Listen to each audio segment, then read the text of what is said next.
how's it going? Tips the head and wiggles a bit and clicks socks and winks both eyes and snaps. Nailed it. And hello, hi, how's it going? I just realized I'm so ticked. I got everything ready earlier, but there was something going on with the thing where it wasn't letting me update what the thing is. So hopefully I'll be able to quick do that. So shoot. And it sent the wrong go live notification and everything. Gosh darn it. What do we think? Should I restart? I'm sorry.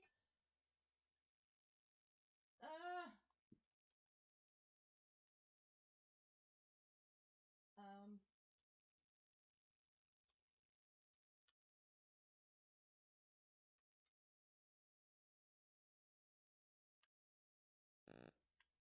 I almost feel like I need to restart. Will you hate me? Will you forgive me? Cause I did. I got everything ready, and now it says we're still playing Chips Challenge, and that is not what we are doing on this here Tuesday. So, so a quick do like that. See if that works at least. Did it change? Are we playing the right game now? Okay.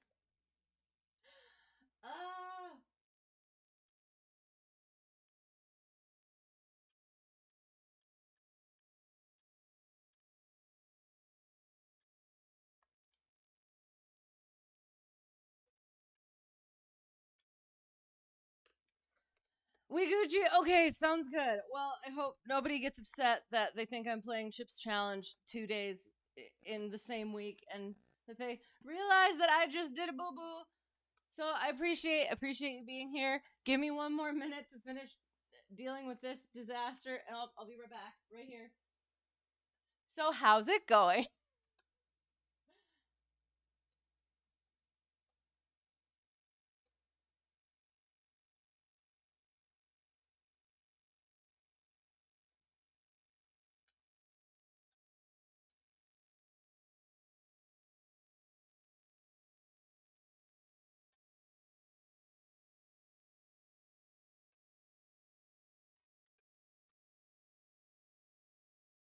Things are great. Excellent, excellent. I am glad. And again, I apologize. I had everything under control and good, and then like I said, it wouldn't let me do the thing, and then I completely forgot to do it again. The new JP Logistics 152, nice. Yes, there were updates, I think. So I think I have the brand newest one, so we shall check that. I'm very excited to get back to the duck. Yo, how's it going? Just I'm sorry that the thing said Chips Challenge was today. It is not today. I messed up. I'm sorry. We are doing the flight sim thing.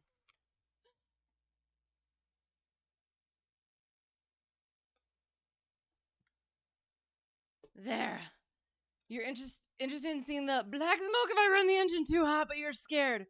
Well, that's why you do it when you know that that's what you're going to do. Yeah. Then it makes it less terrifying, maybe. I'm not sure, to be honest. Okay. So I'm good there now. That's all good. Again, apologize for being late. Apologize for not having my stuff together, which I thought I had together, but then I didn't. And for taking up time. Okay, here we go. We are playing the flight sim, just in case that was not obvious by all of the things that I did. Here we go. Let us get the sky vector up, and we shall do our, because again, I said last time that I was going to do VATSIM this time, and so I'm like, okay, I guess I probably should. So we're going to do the VATSIM again. But again, it might be the final time for a little bit, just because I'm probably hitting 250 hours next week, or by next week, which means I am very, very close to the commercial Checkride situation, and I need to start doing some mocks. So yes, we're gonna do what we usually do tonight, and then we're gonna start changing it up a little bit next week. So I hope everything's working properly. So yes, what are we looking at? We're first looking at here. I guess we're going here and hoping for the best. So we're gonna probably look in this area for some serious weather. Congrats, thank you. I'm a little bit ish about it because I'm like then it's here now, so I have to be doing things, and I do not feel at all like I'm ready, and I still need to do a lot of ground stuff. So that's what we'll we're gonna start doing those mock commercial or mock check rides soon. So sorry about that, but it's something I have to do. But yes, did I say mock check ride for the practical? I did. So we're going to do that. After we do this, we're going to do a quick mock practical check ride of the commercial maneuvers at the end of this. So we'll get into it. Where are we going? Every time we've tried the low IFR areas, it has not ended well. So feel like I might want to try just the red areas. We'll just slow it down a little bit. KSRE, let's see, what do they got? Ooh, they have an NDB. I don't want to do an NDB. Oh, yucky. I've never done an actual ND. Ooh, Okmulgee. That's fun. We'll put this one in there. We'll see how far it is to the other thing, because then we can just follow that to here. Oh God, gusting 21, 7 statute miles, excellent. Broken at what is that? 600? 600. That should be fine if we have we do have an ILS. I like this. We have a VOR to start. And then, oops. Kilo Oscar, Kilo Mike. How much is that? 42.7 nautical miles. That seems decent. I like it. Let's do it. Okie dokie. But I need departure. At least I hope this is in here. Hang on. So we are at Oklahoma City. Is that in here somewhere? Oh no. We might be right off of that. We might need to adjust a little bit. Hang on.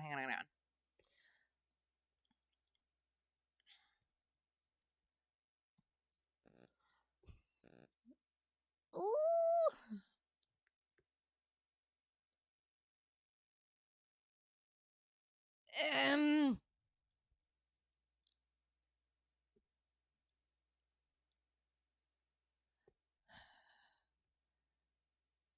It's difficult to get my bearings between these two. There has to be an easier way. But it is. I mean, if this is Oklahoma, okay, so this is this one. Correct? So, so it's just this right here. So we are right in it. Yes? Yes? Am I correct in thinking so? I feel like I am correct in thinking so. I think we're going to be right in here. Perfect. Okay. All right. We're just going to go with it, see what happens. What am I doing? Departure things. Boom and boom and boom. Okay. So, oops, hang on. So we shall first check what our departure procedure shall be. Bada boom. Boop, boop, boop, boop. No, always forget. Can't put the K in there. Dip. Nothing. Take off obstacle notes. Runway 16. Power line 419 feet from departure. End of runway. 403 feet left of center line. 46 feet. AGL / 1025 MSL. You were testing the 152 autopilot. Okay. Breaker blew on ILS capture while you weren't paying attention, and you found yourself approaching the ground in a 60-degree bank. Oh my God. That sounds horrifying. How did it go? Oh my gosh. So I don't know. I don't know if we went over this. So there is autopilot in the 152 now. If you would like it to be, I might, and that's another thing is I am gonna have to start at some point testing new avionics and stuff. So is it the oh god whatever the add-on bit in the 152? I might have to start doing that too to start branching out a little bit. So yes, that will be good. That will be good and interesting to test. Why did the breaker blow though? Because that's interesting. um so the weather is according to now two from 12 knots, 3 statute miles, light rain, overcast 600. Amazing. And we are going to somewhere that does not have a thing, Taff. Um and it looks terrible but okay. So we'll start with the VOR Alpha. Hope for the best. Okay. Okmulgee. VOR Alpha. It is up to date. VOR DME 114.9er. Approach course 240. And it's an alpha, so the length and oh, okay. I was gonna say, why would the runway length not show? Because it could have more than one runway. Okay. So yes, and then the touchdown zone is not available because you don't know which one you're touching down on. Airport elevation 720. Popping the breaker is standard operating procedure for switching the autopilot from nav to heading. You learned that from Jerry, and he's the best. You can't say things like that. People might believe you. Oh my gosh. When local altimeter setting not received, use Tulsa blah. Irrelevant. Okay. Get frequencies from VATSIM. Fingers crossed. Kind of. And then what we're going to do is we're coming this way. So we're going to come directly to the VOR and we will go out for 2 minutes, right turn to there, and then left turn back into there. And we will remain above 2,600 until we start coming back in. The needle starts coming back in from after the procedure turn. Then we can get down to 2,400 before. Oh. So this is, I think, kind of exactly the setup of the one that I blew on instrument Checkride. So awesome, because it is. It's the final approach fix is the VOR. For some reason in my mind, I could not think, yes, that is the final approach fix. I was like, no, it has to be the intermediate. Yeah. Anyway, I'm always going to be salty about it. It was a learning experience. 2,400. Circling is 1140, which is 420 feet. And if we keep our current thing, we will break out. Hang on. Oh, it's broken at 600, broken at 1,200. Yes, we should be good. Question mark. But if not, we have. Oh, sorry. We'll finish doing that. Our minimums are 1,140, so we could just round it up to 1,200. And if we are not, we will try to do the timer. I will try to remember to do the timer. But we also have our DME, which is 4.1. If we do not have the runway by that point, or it doesn't look good, we'll climb straight ahead to 2,600. Left turn direct back to the VOR, at which point we will hold. MSA is 3,600.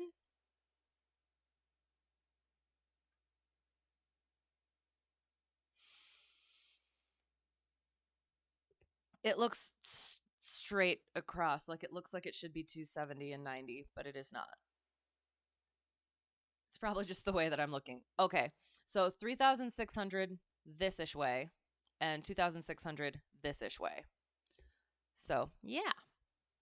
All right. And again, we're going to be coming in around 90, 100 question mark. So I know it's terrible, but we have to get in the plane. So only in the sim. We only do this in the sim. So 41 divided by,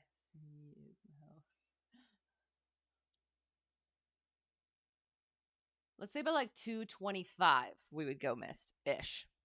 We'll go on the safe side, I think. All right. Okay. Excellent. Okay, so we did that. If we need to, we will do this one instead. ILS or localizer, runway 18. Oh, okay. I should probably actually kind of look at this a little bit. Hang on. So, oops. So as of now, we would be coming in. Oops.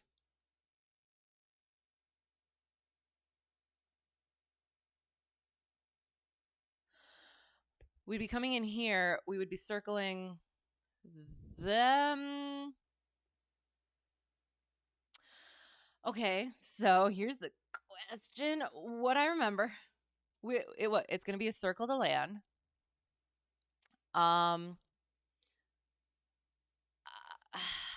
I would cross over the runway and come in like that. Yes.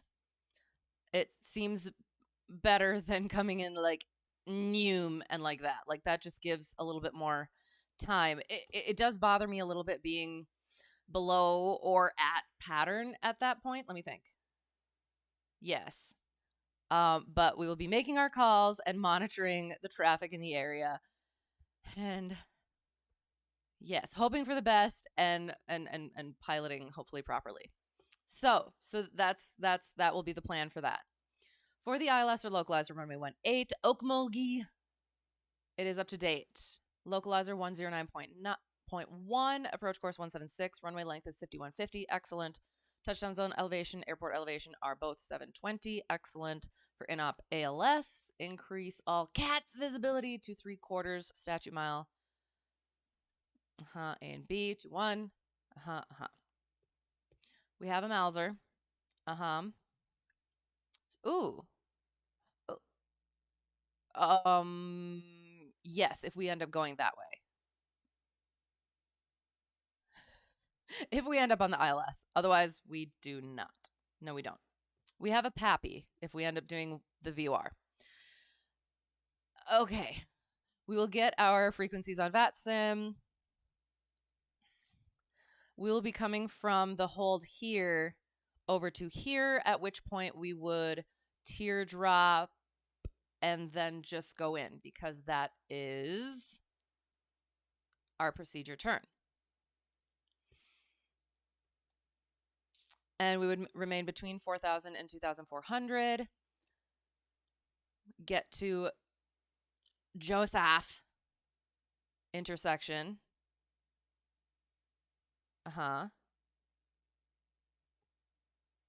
And we would follow the glide slope down, not getting below 2,400 there or 1480 by Hilney intersection. Our ILS is 920 for minimums. If we get there and it doesn't look good, we'll climb to 2,100, climbing left turn to 2,600, back to the VOR and hold. Okay. All right. MSA is the same over here as it was over there. And we have another one of these. So we'll just go with 3 minutes for this one, if we end up doing that one. Okay. All right. So we shall file our flight plan.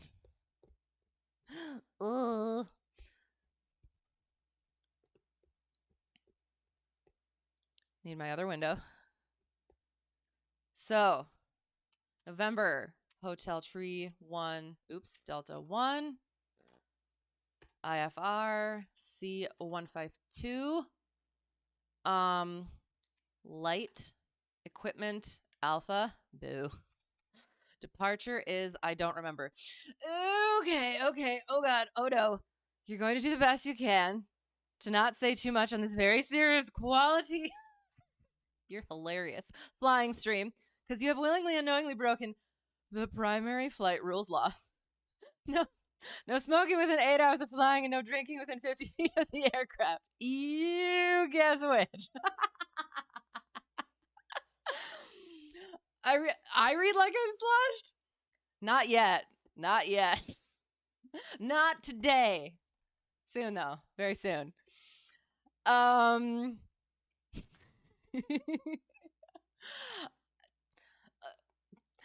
want to say something, but I feel like it'll come off wrong.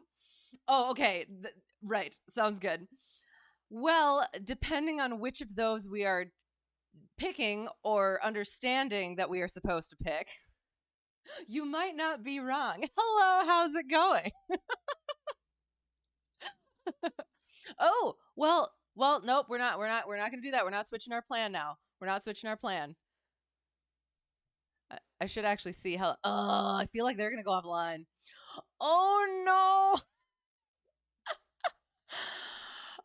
And son of an English teacher, so be not misdirected. I'm not sure. I'm not quite sure what that means, but I'm kind of okay with it. Well, I hope you're having a good time. We're gonna get in the plane, and it'll be good. We're filing our flight plan first. Shoot, where's the thing? Oh, that's what I was doing. I was trying to figure out where we're actually going. So we are starting at KSRE to KOKM. That's a thing, right? KSRE to KOKM, before I forget. Off block is going to be question mark 0400. 0400. Shoot, we didn't do that. We need to do the thing. You can spell incredibly well. Well, honestly, same. Well, so don't think you're not was where's the thing. No, I will. I'll say that I'm very good at that as well. So I absolutely understand. So yes, again, I do. I hope you're having an excellent time. We're gonna go have some more excellent times once we figure out where we're going. So we're going this way, and that's 179. So odds. So we'll go to 5,000. Sounds like a plan, and that is proper IFR. Oops. Altitude, so 123, airspeed 105. En route time, didn't look at that either. 21 minutes. Excellent. 0021, not that many. 21. Fuel endurance 0400. I think it says it's 0500 for fuel endurance, or 5 hours, but I think, and we're going.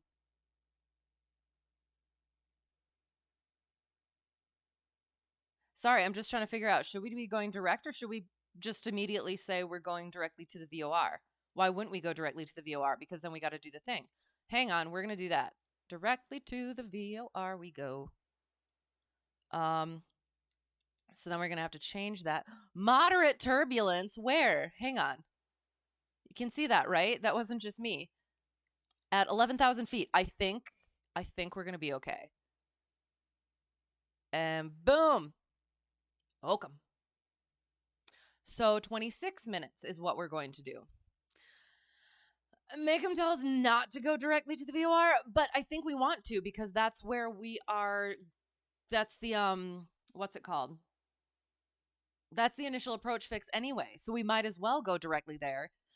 And plus, since that's what we're supposed to be doing, because technically we're doing alpha equipment, we should kind of do that. And as always, new to VATSIM, not new to VATSIM, new to VATSIM. I shall use it forever. I will always be new to VATSIM. That's the spirit, yes. Hotel Tree 1 Delta 1, IFR, C152, Light, Alpha, KSRE, 0400, 5000, 105, KOKM 26 minutes is what it is now. Yes. 0400 for fuel endurance and Okmulgee for our route. File plan. And they are. We are going to, oh shoot, I should have said a little bit later. No, we're fine. We'll leave it. It's fine. You type that in the comments every time and probably for the next 6 months. Sounds good. Sounds perfect. Okay, we're getting in the plane, I think. I hope. I don't have, oh my gosh. I don't have my, hang on.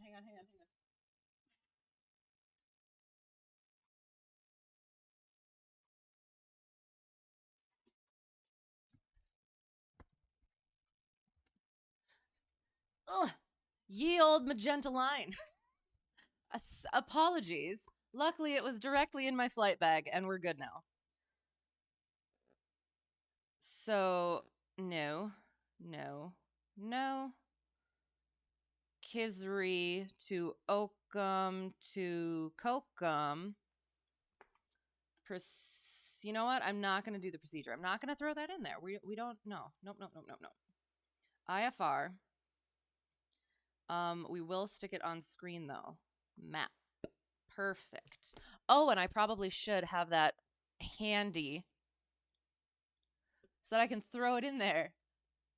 Where is it? VOR alpha. Boom. There. And plane. Spell it ye old magenta line. It counts as slant alpha if you really need it. So, well, and that was kind of my question though, because I mean, I do. I kind of use it as a little bit of a GPS, but I don't think I'm supposed to in VATSIM ?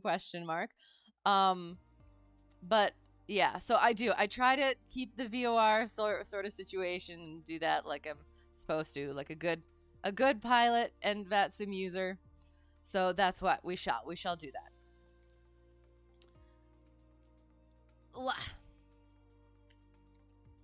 KSRE. Badaboomba. Parking. Departure. No, we're gonna go in the back. I prefer starting in the back row because then I'm further away from. Ooh, that looks really cool. It is easier to flood the engine at colder temperatures. So there. Okay. And then I guess I can throw that in here as well. We are going from. Do I have there? KSRE to KOKM.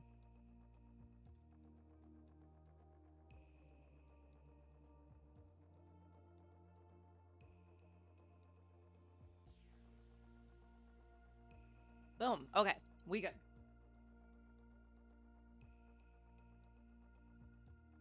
I hope everything is working properly. I hope that the audio is going well. I hope as well. I've never heard of more nerd flights in phrase than cause a VOR situation.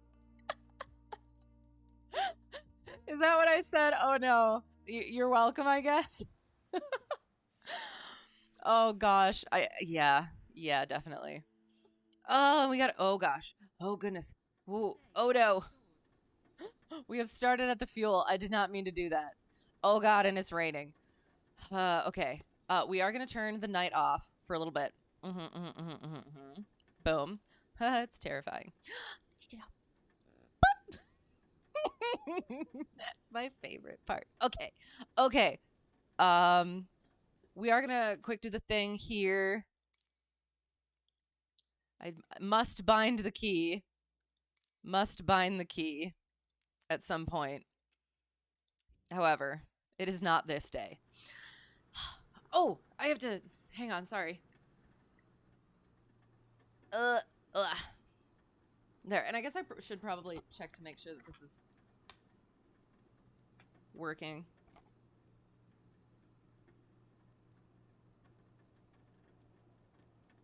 Make sure it's a good volume. I think so. We'll hope for the best. Oh, look, you can see. Oh, I'm so excited. This again. Oops, hang on. That is why we get our instrument ticket. And I still have not gotten like proper actual IMC, but that's to be kind of expected because we're working on commercial stuff. Where's the immersion? Can't walk through physically immaculate and moisture drop. It's on the way to the plane and ask, oh, it's raining. Yes, I can. And I did. But yes, the one thing, you know what I will also look at? We should look at temperature because I do need to start getting... We do have icing on. So the weather is currently above freezing by several degrees. So we're gonna hope for the best, I guess. I'm sorry. Only in the sim. Okay, so we first turn that on. Control outcomes off, out. That thing. Pitot. Nav lights are on. Oh. Beacon, taxi, whoa, landing light. Amazing. Flaps go down. And I have to... Oh, shoot. Okay, so this is the update, the most recent update, I believe, I think. So otherwise, I would have, hang on, the Pitot cover on. But I do not at the moment. I will do it at the end of the flight, though. You said you wouldn't say too much. You totally are. Let you open up flight sim and give me a break from your consciousness. It's a fun time. I hope you're having a good time. And I guess I hope you fly well as well. That'll be interesting. I look forward to hearing how that goes. We did the things. We'll check the lights. Light. Excellent. Fuel gauges are there, and we shall completely fill up before we go. And then we grasp the Pitot tube, feel that heat, turn it off. And there. Okay. You were surprised by freezing fog having an effect in the sim? Really? Oh no. Story time? Oh my god, and you will crash whatever you pixel fly. At least you're aware of it. It's at that point I feel like it's something where you should try new things then. Might as well. I am. I'm a little bit worried about the whole icing situation. But again, it's one of those things. We'll test it, see how it goes. So what's the word?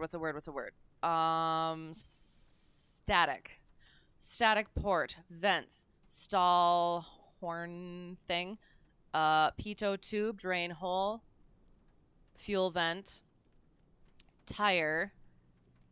We actually had to fill up one of the tires in a different aircraft that I flew.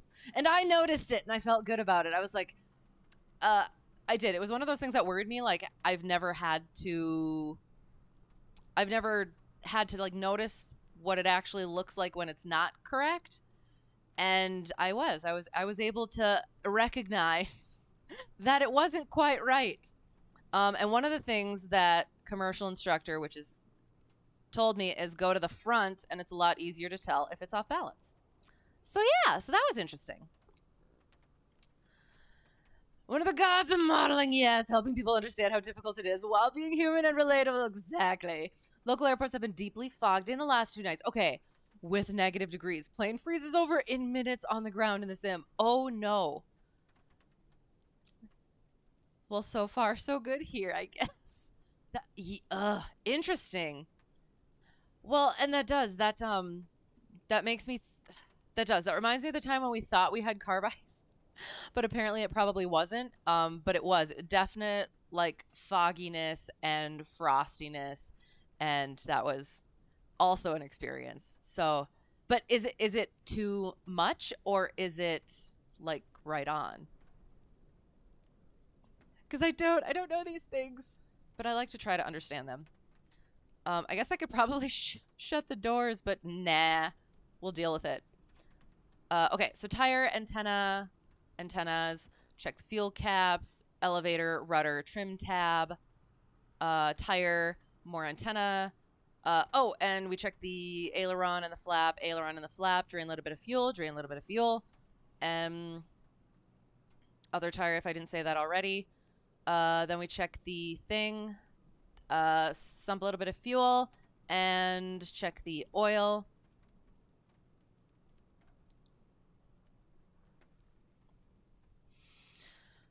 So I flew a constant speed 172 last week, and there was something about the oil where if it's if it's below 5 at all, add, because you need more for the constant speed propeller.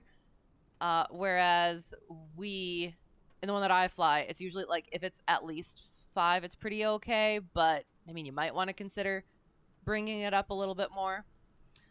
Check the propeller, belt, exhaust, air intake, nose wheel, clearance. Excellent. You have no idea if it's too much, but was pleasantly surprised to see it work. Fair. That's absolutely fair. Excellent. and yeah, and that's one of those things where I'm not sure how much it's supposed to. And like what is accurate, because coming in the one day and there was just like I describe it as rime frost just because it was like frost but like built onto it. It didn't seem like it was actual ice. It was like just frost. It just built. So, and it was in like weird places. So yeah, I don't know. Shutting the doors would hide the alluring pink checkerboard humanity parts. Oh wait, they're not showing. We're ghosts inside and not out. Oh, there's a ghost pilot. Where am I? Oh no. Interesting. Is that part of this bit? Hang on. Noom. Oh, and now it's over there. Okay. So, instruments. Autopilot, no. GTN 750, no. DME, yes. We'll do the ADF. Transponder, yes. Show EGT? Sure. We will do that. Engine health is good. Excellent. Change battery. Excellent. Fill oil. We are good there. Settings. State saving, yes. Realism. Show pilot. Show co-pilot. Meh. Exterior. Engine cover. So is this one where I shouldn't take off with the chocks this time? The A380 was actually freezing fog tested at ENGM here years ago. Like in real life. I'm sorry. Interesting. I just freezing fog just sounds terrifying. Oh, now the stuff is on. Okay, so now we have to. All right, we're gonna do things properly. We're gonna click it, and we're gonna new. Oh. Do I have to take out both, or will it take out both for me? Perfect. Okay. IRL, yes. Oh, that is so cool. Interesting. So why was it chosen for a specific reason? Anyone got $8,000? Wouldn't that be nice? Oh. I forgot about that. Click. Nailed it. Okay. So got all that. We're going to fuel up then. Boop. And boop. And boop. Excellent. And then I think we are goodish, maybe? If I updated planes since last time, I don't think I can move with... Oh, okay. I kind of want to try it now, though. What if I just do one side? I'll put... Oh, hang on. Oh, no. Why can't I click it? Oh, do I have to have the iPad out in order to click anything? Interesting. Okay, that makes sense. And now I put him back on. Oh, probably because I was clicking it. Okay. Got it. Sorry. Courage of test pilots is incredible. Unrelated. Can I get this off the ground in the same conditions? Probably not. We shall see. And we should actually probably check. Do we have ATC still? Dang it, we do still have ATC. Okay. This is fine. This is fine. So, okay. So I am going to do things properly. I'll do test. I'll test things when we're not doing the ATC stuff. I was thinking we weren't going to be able to, but it looks like we probably are. So we're gonna do things normally and properly. Okay. So we fueled up, we pulled it out, and now we are Hobbs time, tack time, fuels on both, circuit breakers, passenger brief, no talking to your takeoff and landing, seatbelts on at all times, exit at the doors to the left and right. For now, make sure they are shut and locked. Boom. High speed camera wanting that much. The thing records full HD at 1,000 frames per second, and that sounds like exactly what you need in your hands when standing in dangerous meteorological conditions. I would agree. Well, good luck with that. ENGM, largest airport in Norway, is infamous for fog. Okay, it was a big political thing when it was built a few decades ago. Okay, interesting. Okay. That's so cool. Such a good story too. Also, if you seem scatterbrained, it's because you are. Some stuff is happening and you're making plans. Okay, sounds good. Looking forward to hearing about that. It seems like tonight is a scatterbrainy sort of night in general. So, yes, we're all on the same page, I guess. Dang it, we still have ATC. Tack off until you can. Yes, exactly. No, we will. We'll do one proper sort of. What is that? Oh, that's the fuel thing. Sorry, I thought it was part of the plane. Okay, we're good. Passenger briefing and all the things. Seat track, back and lock. Back and lock, chicken. Avionics are off. Autopilot's irrelevant for now, I guess. Carb heat is in. Beacon goes. Oops, not that one. Beacon goes on. Prime it. Boop. 2, 3. Brakes. Clear left. Clear right. Clear ahead. Clear back. Clear prop. After we put the mixture in, throttle goes slight. Boom, boom. Nice.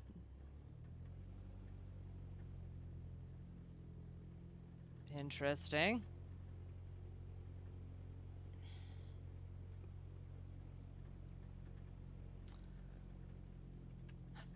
Okay.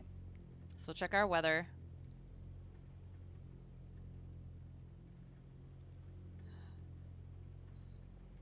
I'm slightly concerned at the sounds coming from the engine.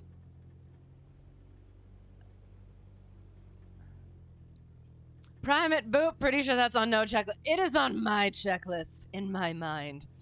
Oh yeah, it does higher frame rates if you lower the resolution. Okay, apparently you can bring it down to 640. I am incredibly concerned. Hang on.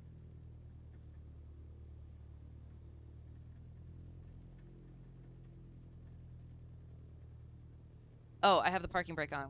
Excellent.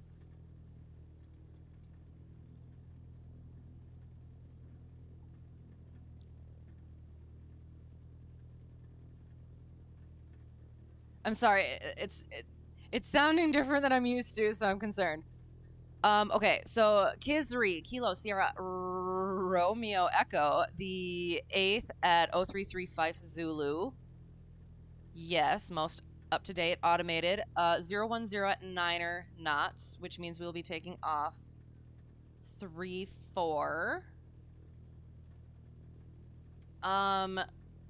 9 statute miles, light rain, broken at 700, broken at 1400, overcast at 3000.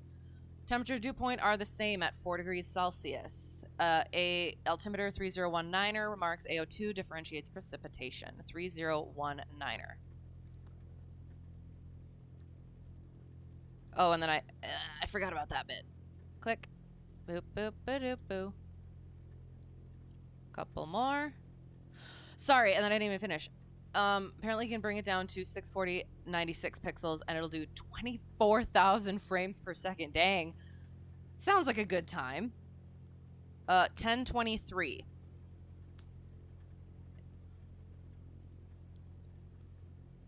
It's not quite there, so we will check it again once we get over that way.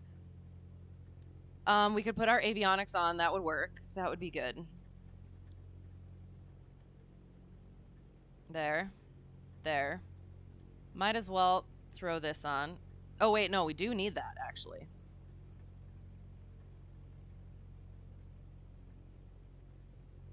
There. Okay. It fills 32 gigs in 15 seconds. Well, okay. That works, I guess. Okay.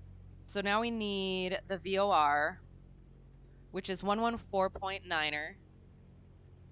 Wrong button. Oh, God. What have I done? Shoot.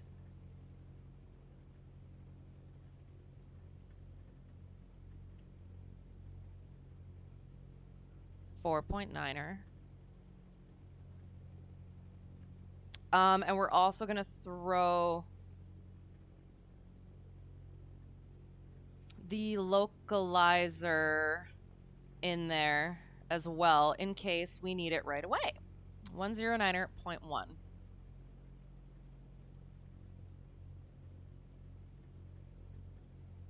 There. You keep thinking, why are you spending your data cap on flight sim content after 10 p.m. local? Maybe. And then you hear a niner and you're totally... Perfect. Yes, I feel that. And we'll get... We have that in. And I guess we'll connect. Oh, God, I don't wanna, but we're going to. Oh, no. Connecting. November Hotel Tree 1 Delta 1 C152 connect.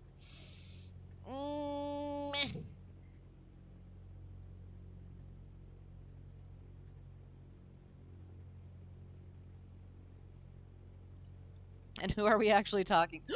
Oh no, they're off. Sorry. It sounded a little bit maniacal, but I am okay. I'm sorry. I just... After how, like, the one went and then the other one, yeah. So, I guess we're just gonna... Right? Like, yes. Just, yes. I am correct? Here, I'll quick throw it up there just to make sure that I'm not... I believe we are here.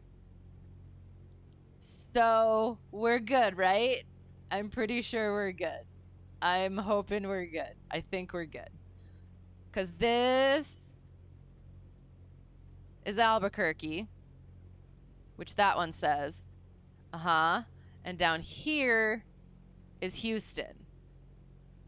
Where is it? Hang on. Right? Okay, Houston. I think so. I think I am correct. Okay. So, oh no, we do not have ATC for this flight. Oh darn.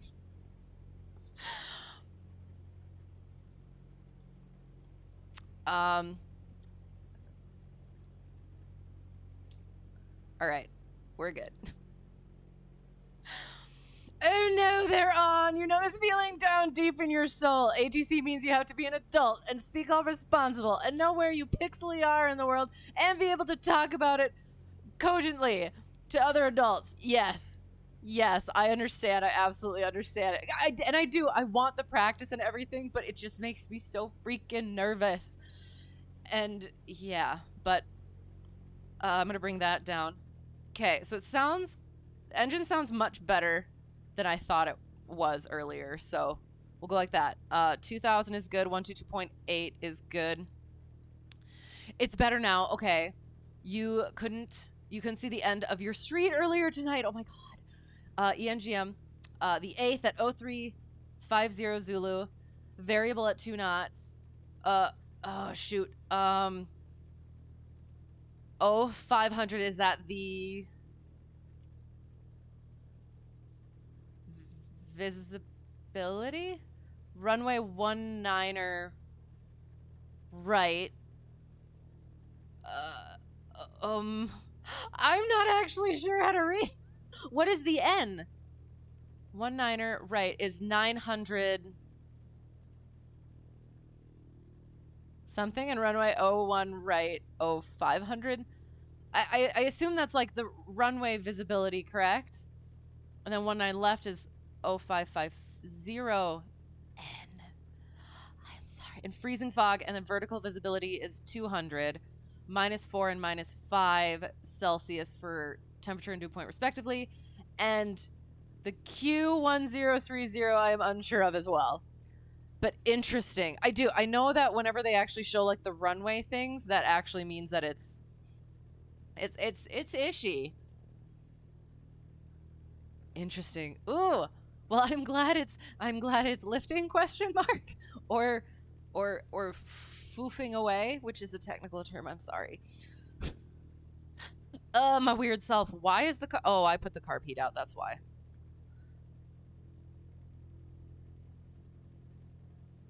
Unless that was a terrible idea.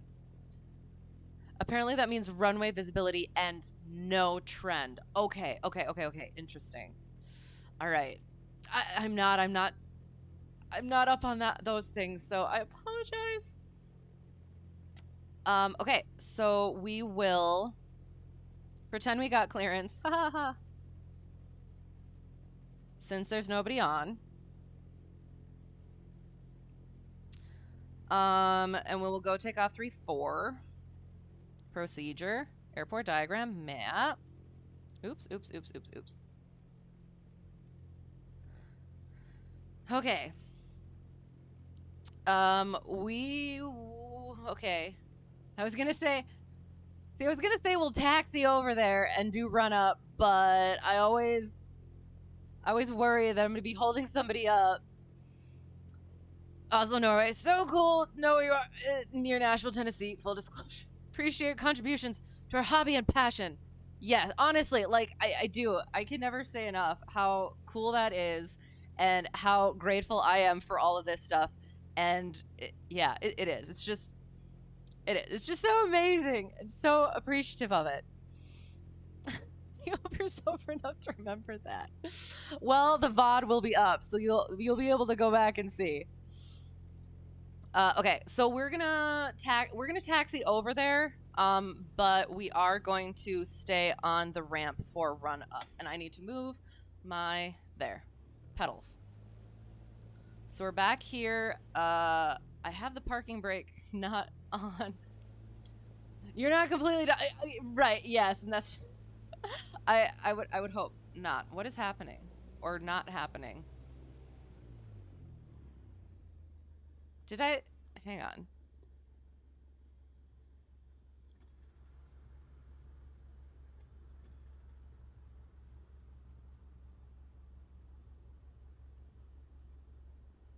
I have the parking brake off.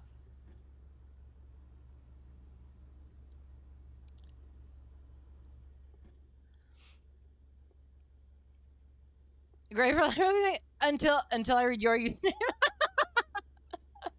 Absolute no, I do. I really appreciate all you guys and everything.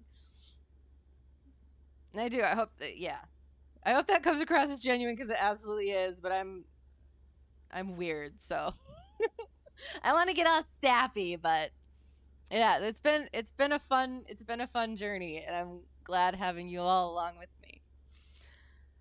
Okay, so I need to figure out why I'm not moving.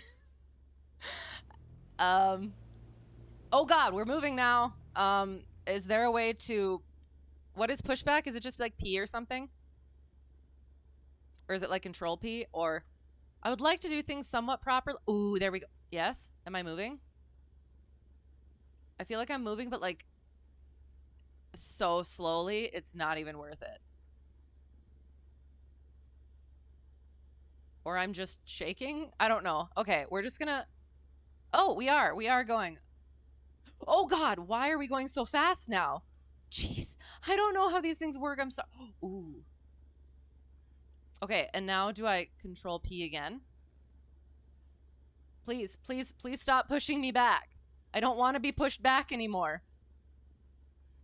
God dang it. What have I done? How do I unpush back?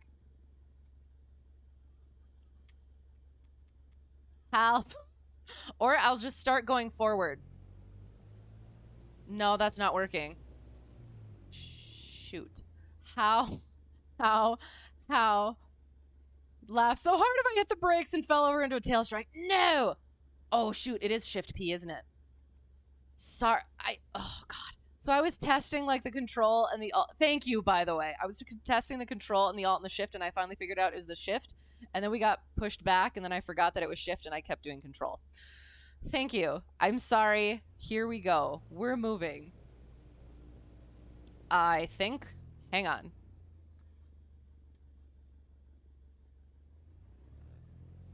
There we go. Okay.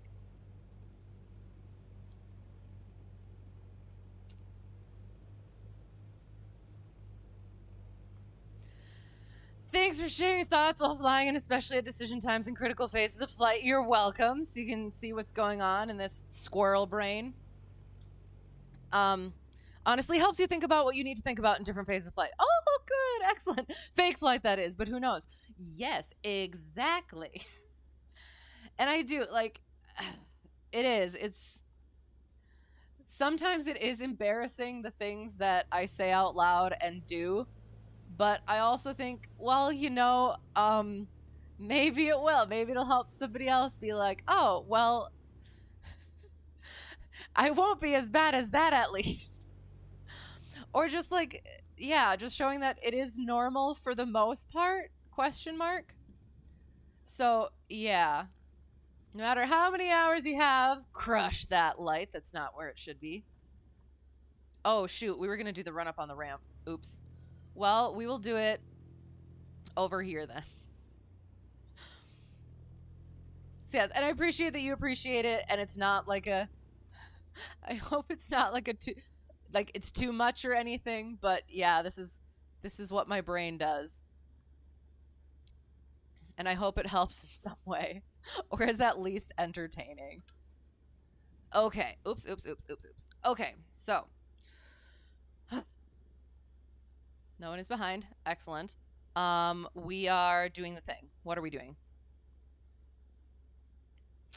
Fuel's on both. Trim for takeoff. Flight controls. Free and correct. Free and correct. Back and free and correct. Whoa. Ooh. Is that supposed to happen? Wee. Sorry, I'm having a good time. And free and correct, and up and down. Okay, excellent. Did the thing. All these things. We're gonna check the altimeter one more time. Zoop and zoop. Oops. Yes. It's still the, ooh, hang on. 30 gusting, 10 gusting, 15. 10 statute miles scattered at 500, scattered at 800. Ceiling overcast at 3,000. 543017. So we'll, ooh, lightning distance, southeast and south. Ooh, and then the P, I'm not sure what that means. 3017. Ooh.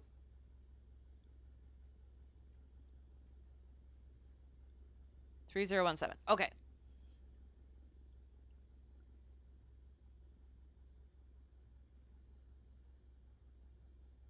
And 1023.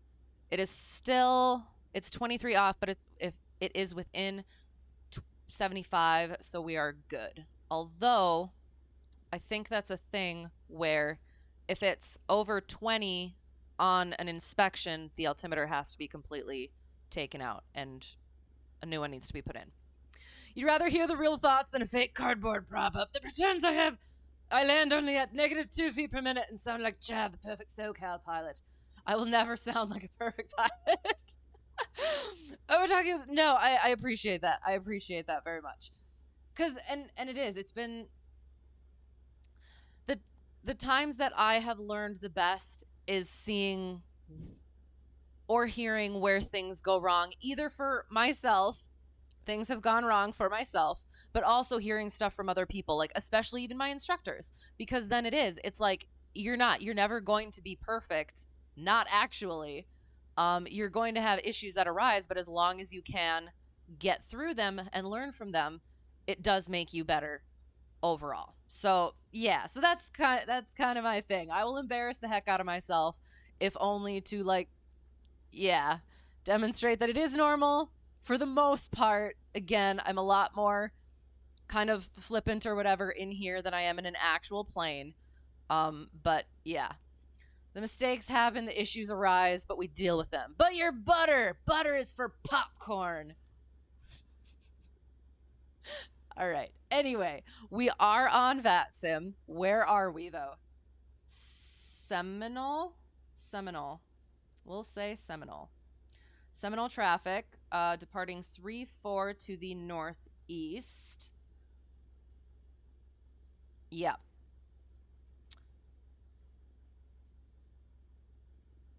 Okay. Seminole traffic, Cessna Hotel Tree 1 Delta 1, departing 3-4 to the northeast. Seminole. All right, here we go. Hang on. We're gonna quick, actually. Shoot, hang on.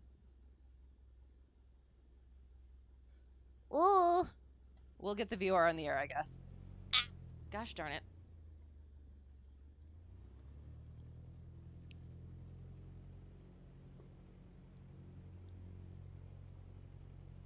Whoa, that's a lot. There we go. Okay. Hearing where things go wrong while you listen to AOPA. Thank you, preflight. And then entered runway 34. Thank you, preflight. Feet remaining. Thank you, preflight.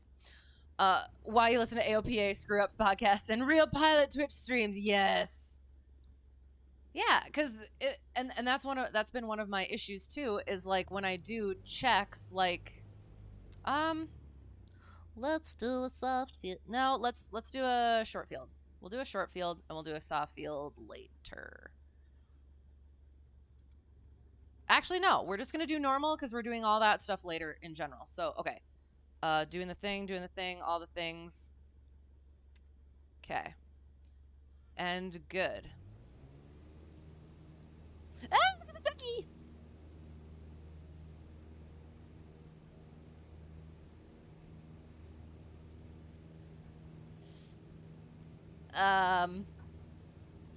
Oh, shoot. Yeah. We do have a wee bit of a wind. Oh my god. This is fine.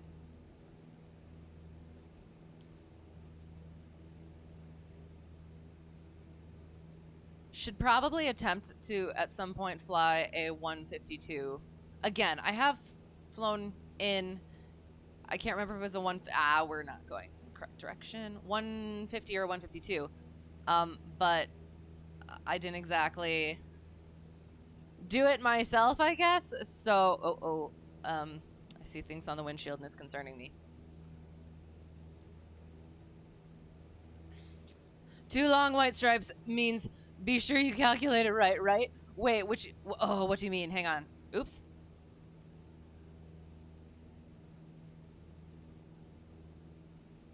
On the runway?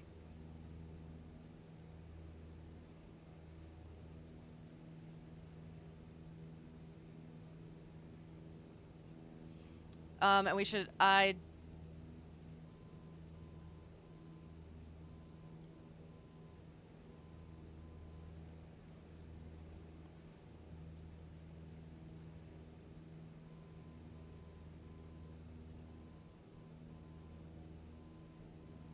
We have identified it. So we are turning on course to 50 degrees. Maybe a little bit over once we actually get to that point.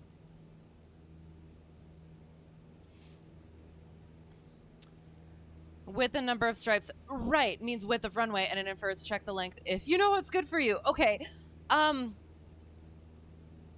First check the length.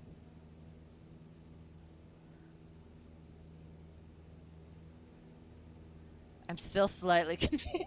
I'm sorry. Because if it's to do with width, then why? I'm sorry.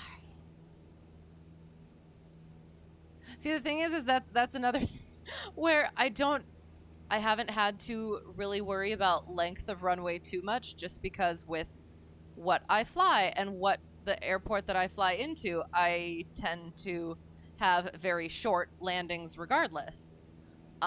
So yes, I do definitely kind of like check that, but also, eh? Yeah.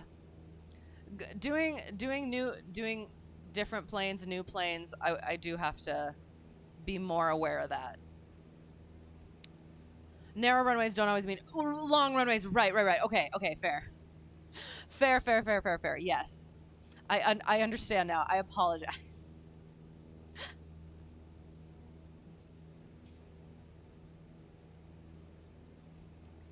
All right, so we're getting there.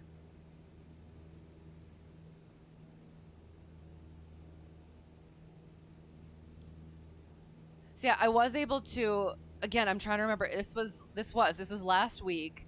I was in a constant speed 172. It was a conversion. And it had a bunch of new avionics, like, yeah, like good stuff. Not like the good stuff, but more up to date than I'm used to. And that was fun to play with. And one of the things is it had a like, I want to say a digital CDI where it could also switch to the HSI, as well as it could have like the terrain on it and like stuff like that. And that was super interesting. And the HSI was fun because then it was a thing where that's what it means. Okay, so here's the thing. So at the moment, assume airspeed is indicating about 7 knots more than. Oh, okay. Then okay. So at the moment, assume airspeed is indicating about 7 knots more than I expect around the 40 knot mark, because it's too close to true airspeed below 50. Oops. Oh shoot. Okay. I will try to keep that in mind. And oops. Why?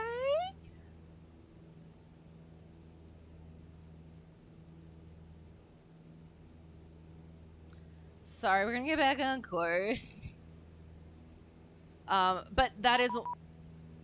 Oh my god. That means ATC is talking to me, aren't they? Oh god. Oh god.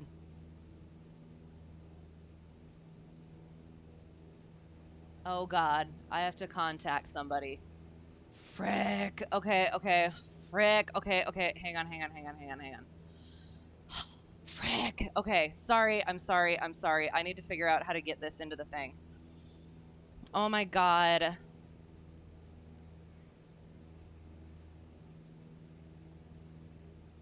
I'm so freaking nervous.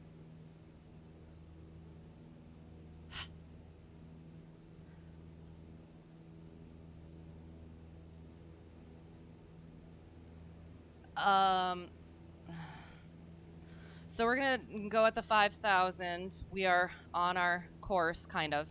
Okay. Listening.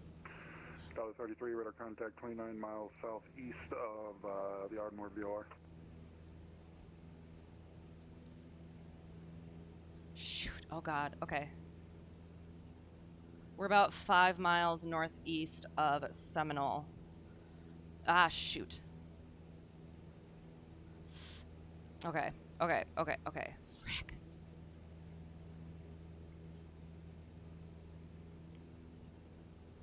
And it's Fort Worth. I think it's Fort Worth Center. Okay, Fort Worth is online now. God damn it. Okay.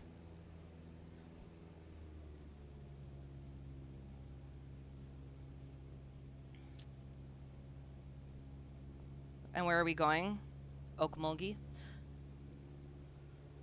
Okay.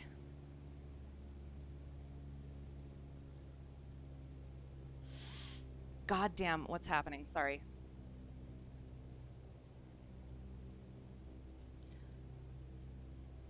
Fort Worth Center, Cessna Hotel Tree 1 Delta 1, 5 miles northeast of Seminole.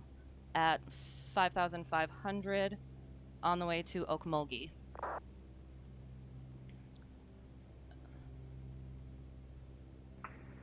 Cessna Hotel 32 Delta 1. Stand by. Ugh. Can I, like, right now? Okay. November Hotel 31 Delta 1, sorry about that. Squawk 2232 for me. 2232. And can we climb to 7,000, please? Cessna Hotel 31 Delta 1. He said 2232, correct? Copy. Let me get you tagged up here and we'll get you up there. Roger, thanks.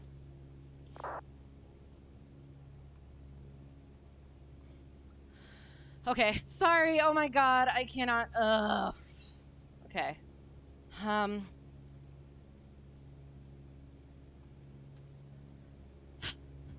Rambling free association means bad instruction. Remember Hotel 31 Delta 1, are you VFR or IFR?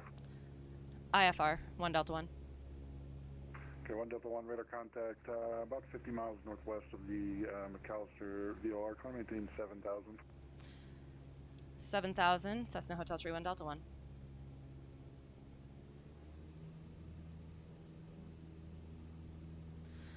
And yes, casual 3 beeps of doom. Oh my god. I'm glad that I was aware of that whole situation, because I would have not understood, and I would have just been chilling and not talking to anybody, and I would be so sad. And oh god, yeah. And yes, Fort Worth is now online. Oh god.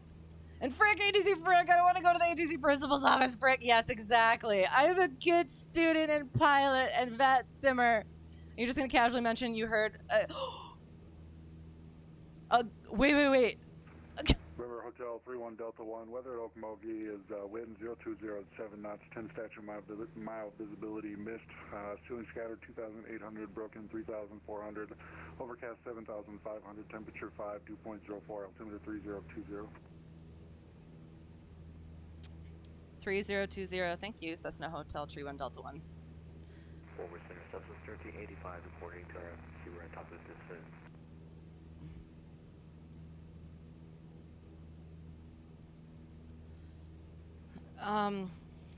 And you're just gonna casually mention you're like, God damn it, a standby with a 2232 and a Roger, thanks, so you can see clouds tell you. Southwest 1385, Oh god.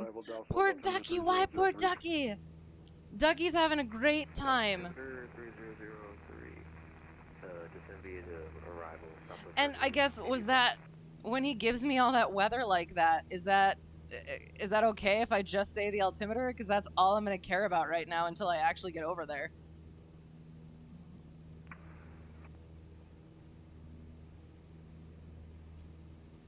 Just reminding... Southwest 654, you on this frequency? Thank you.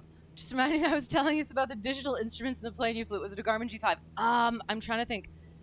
It was a... oh, shoot. I will have to look. I will probably look later because I don't want to... I don't want to do anything. Forward center, Southwest 1385. And again, this is why I get all sorts of nervous when there's like actual things that I need to do. Thank you. So I will look at it. Yeah, I will check it later. I'm sorry.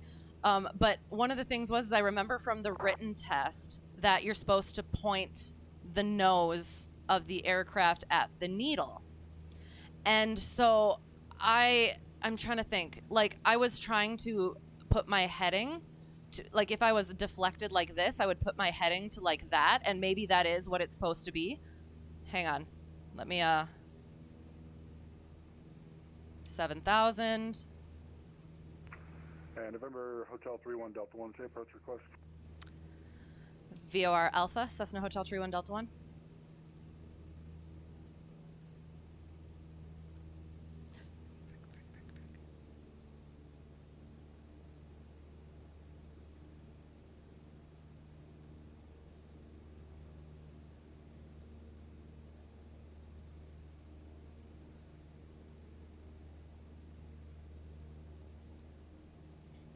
I'm sorry.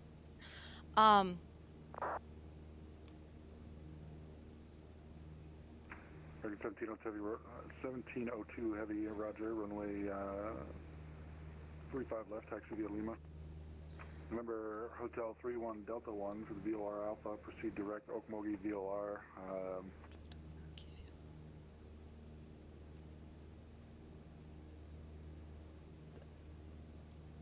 Okay. Direct Okmulgee VOR, Cessna Hotel 31 Delta 1.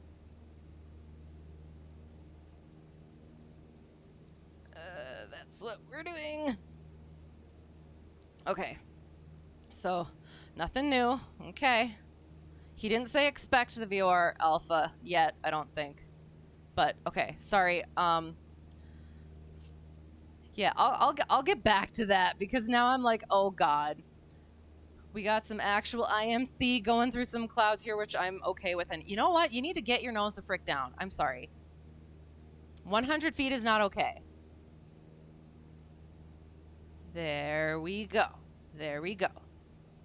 Okay. Sorry. Forward turn to southwest 1385. What runway should I expect? Southwest 1385, runway 31 right.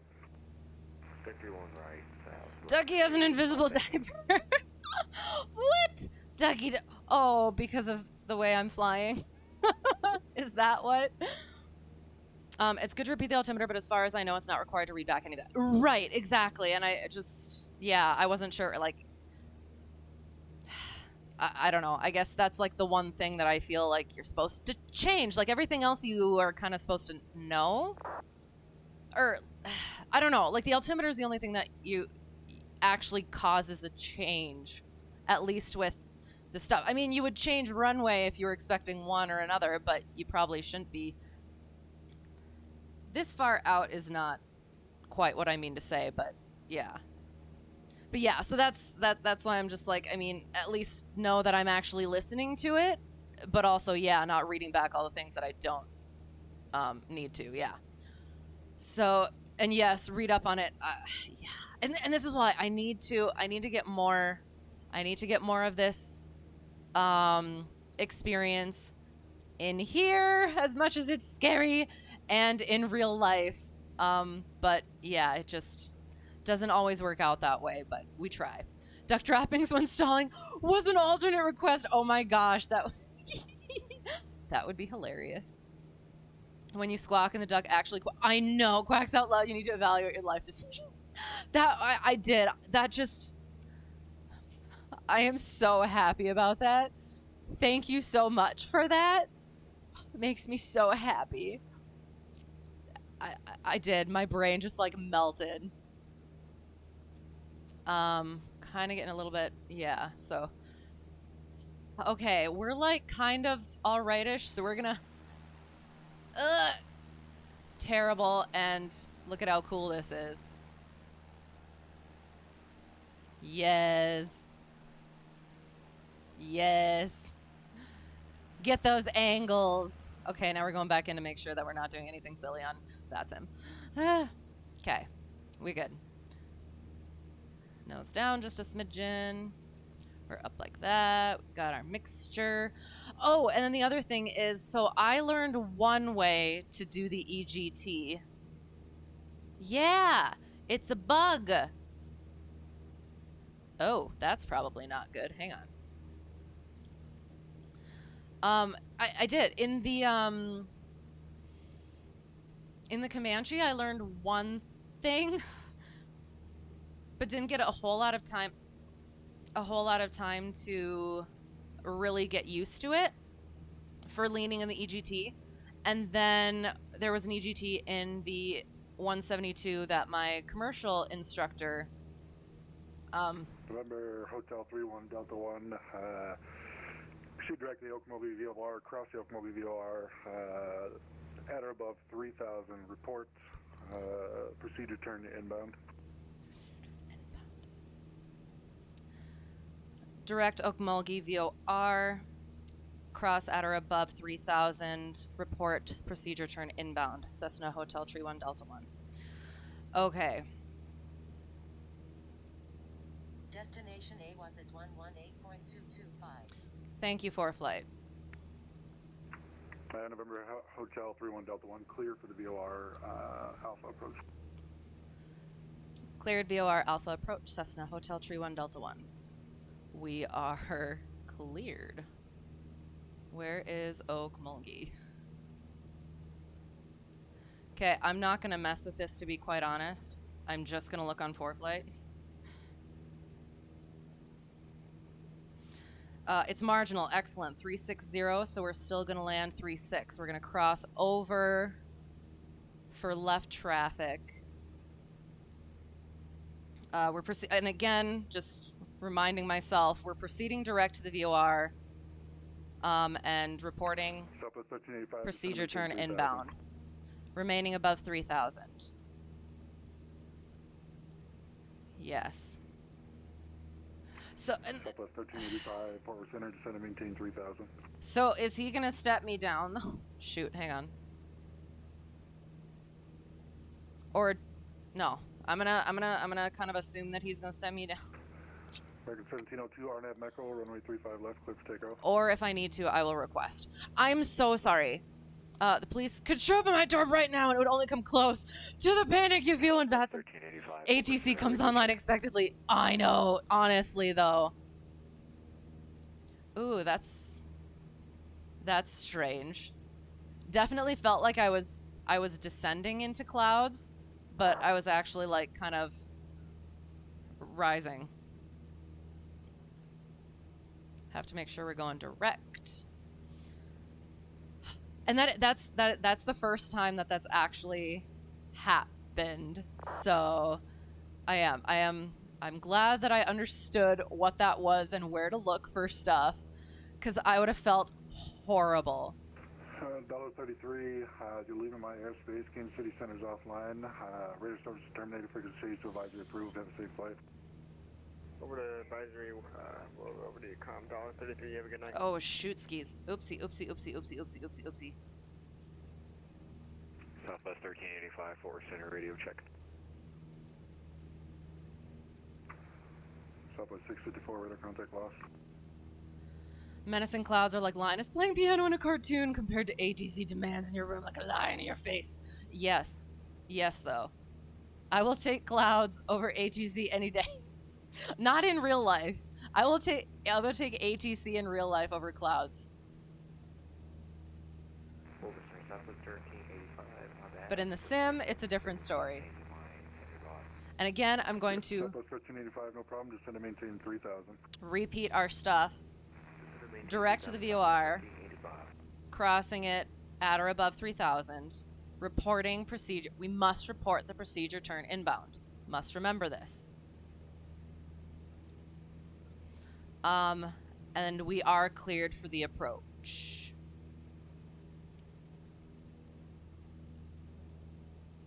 Oh my god. I did not turn any of my freaking lights on. Oh no! That would not have been good, because most of the planes that, well, quite a few of the planes that I fly in real life, the ADS-B is attached to the nav lights. So if you don't got your nav lights on, you don't got your ADS-B. Oops.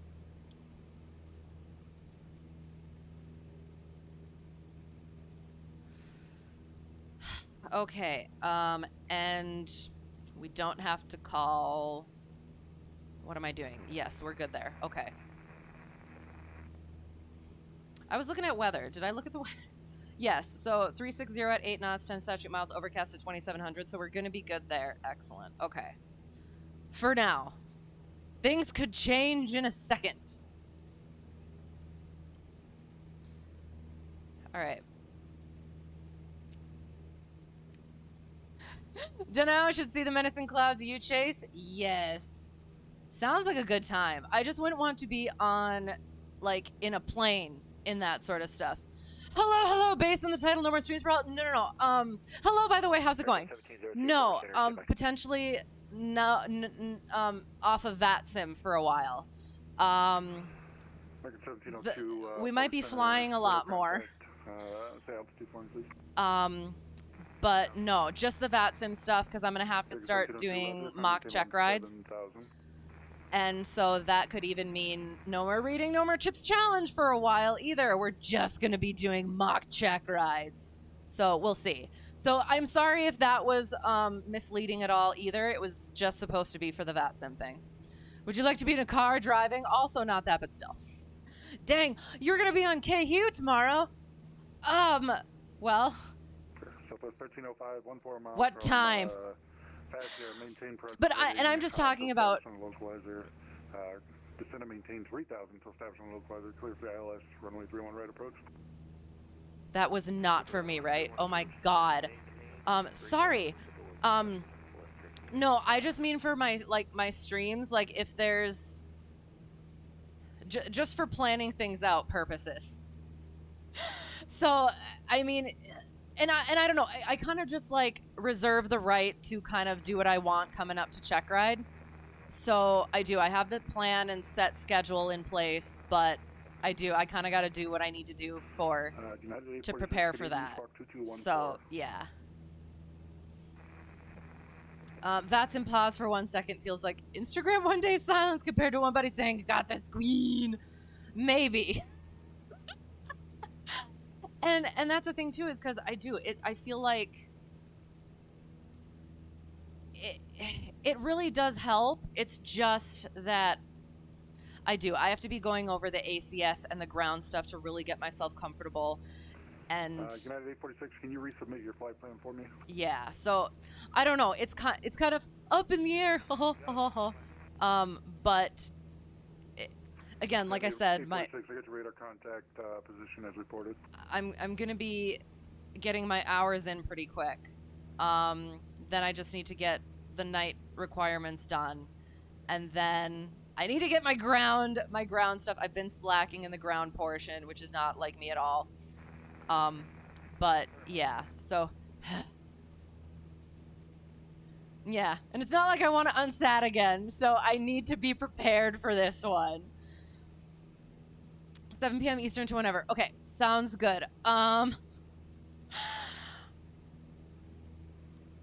It's probably not going to work, unfortunately. I do have stuff going on tomorrow, but we shall see. If not, I hope it goes well. I'm sure it will. But is that a new one for you? I can't remember all the ones that you have. There's so many abbreviations.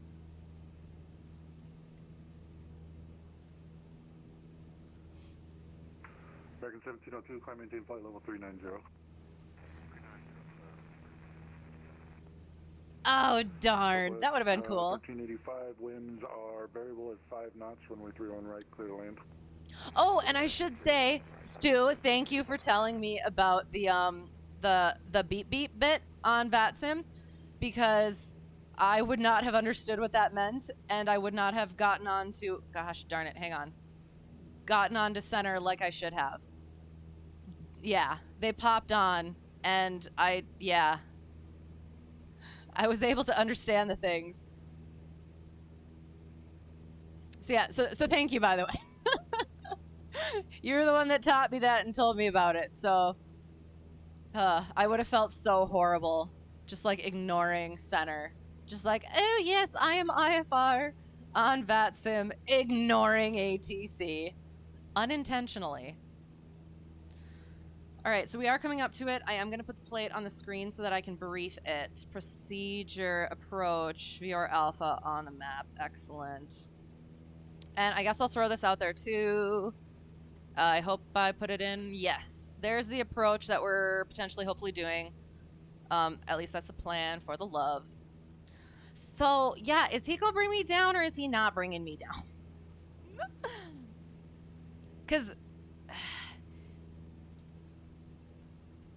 ugh, frick. Because I thought that they usually bring you down, but frick, sorry. Or should I like oh, frick. Because I'm in clouds anyway, so shoot. Sorry. Frick. Sorry. Ah.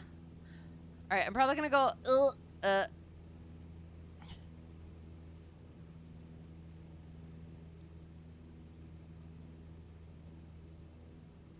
because once I cross the VOR, then I am established on the approach.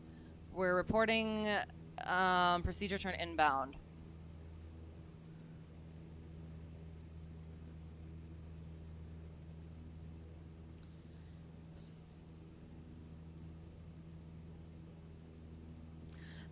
The beep beep bit and the thing means legit thing. Think you're following and appreciate the help of the learning curve this community. Exactly, and that's I am just like, I'm a nervous thing, and just everybody has been really lovely about stuff, and that's what I've really enjoyed about this community is everybody's so happy to help, and it's like, it's something where you want other people to succeed. You know what I mean? I should say, like, other people want each other to succeed. And I do. I appreciate the heck out of that. United 846 at Sawmill, join the Skinner 4 arrival, Houston Intercontinental landing east. And again though, like he said, remain at or above 3,000, but usually they do say that, but then they also, like, I thought, step me down. But I don't know. We're gonna start descending after the initial approach fix. We want others to succeed because this hobby is niche and we're lonely. I don't think that that's all it is. For me, what I've like thought about is it's a hobby and a passion that's like somewhat outside of yourself sort of thing. So it's like, and I don't know if I want to get into this right now. I got to do this stuff. But yeah, it's one of those things where since it's like sort of outside of yourself, you're less likely to have, and I know there's, I'm generalizing things, but it does, it's like less likely. Shoot.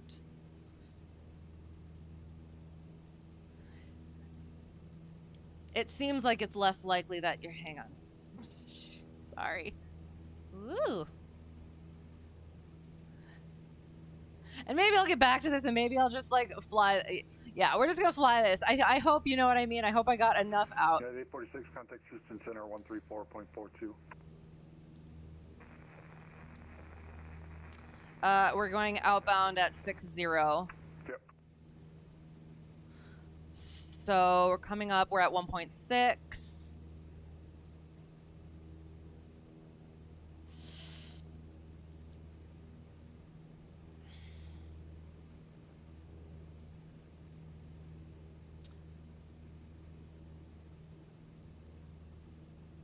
Watching for that flip. Although technically, getting a little bit over this way. 060. Oops, shoot. Flip, okay, so turning to 060. And yes, we are descending, but not that freaking fast. Oh, hang on. I'm going way too, nope. We do not need to go that far.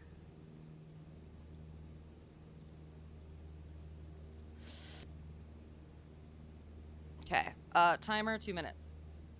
831 hours.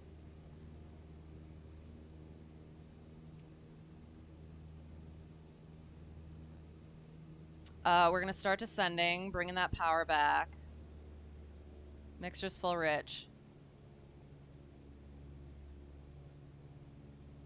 You're actually glad it's still niche. Honestly, all your hobbies used to be niche, but now they're mainstream. They're mainstream, dude. Now you want all the normies to leave. Oh, no.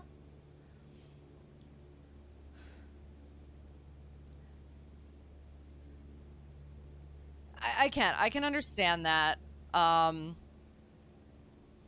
again, we are doing the thing, so we don't pull the needle. 1385, taxi to terminal via Mike, Bravo 5. We're doing 2 minutes. We're going down. We're reporting procedure turn inbound. frick. And we are cleared for the approach. Ah, that's why he cleared us for the approach, is so that we would be on the approach. Okay.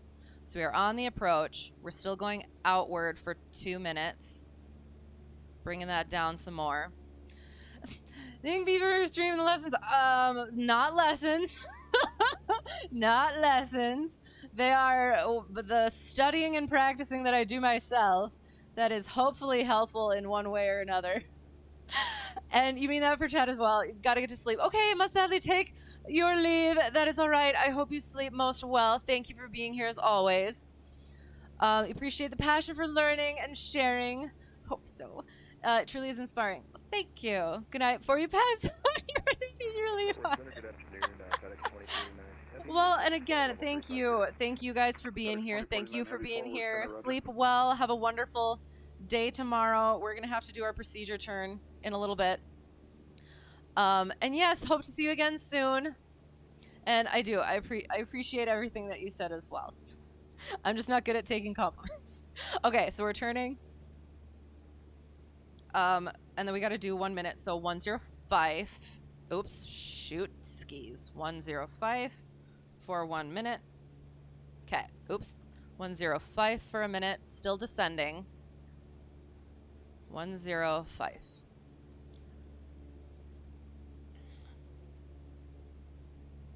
Still descending. Still descending. Bringing that power out. 105. 20 seconds. Nothing like waking up in a puddle of urine and wondering why some dude is yelling at you to get off his lawn. Oh my god. Yes, definitely do not do that. And we're going to turn this 240 while we're doing this. Oh, hey, the thing is working. I don't have to click it.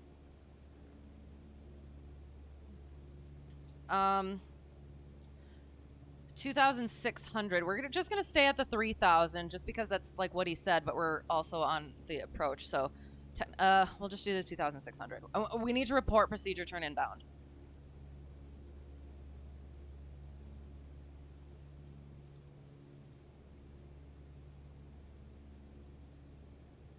That was a minute. Okay. So turning to 285.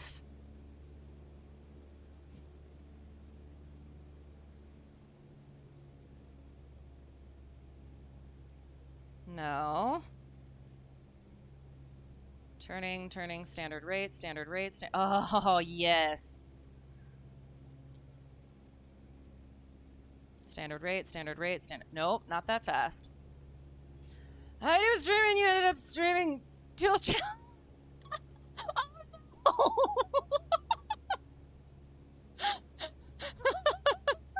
Oh my gosh. Okay, I have to do the procedure turn inbound. Fort Worth Center. Fort Worth Center, Cessna Hotel Tree 1 Delta 1, procedure turn inbound. November Hotel 31 Delta 1, report IFR cancellation in the air on the ground. This frequency change advisory approved. Frequency change approved. We will report IFR cancellation on the ground. Cessna Hotel Tree 1 Delta 1. Thank you. Okay. All right. 85. And then we go to 240 as we're coming in. Shoot. 240. And I'm... and I guess this is one of those things, right? Where technically... I don't know. I guess I just don't... I could have just canceled, right? But I don't know. I just kind of don't like the look of that a little bit. And just in case I go back in. All right. So 2,600. Where are we? Hang on. We're coming up on the 10 mile. So we'll be 10 miles.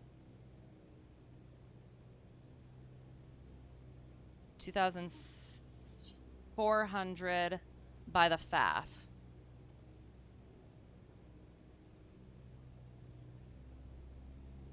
Should do an IFR flight. It's been an age. Do it. Do it. 240. Need to get back on that thing.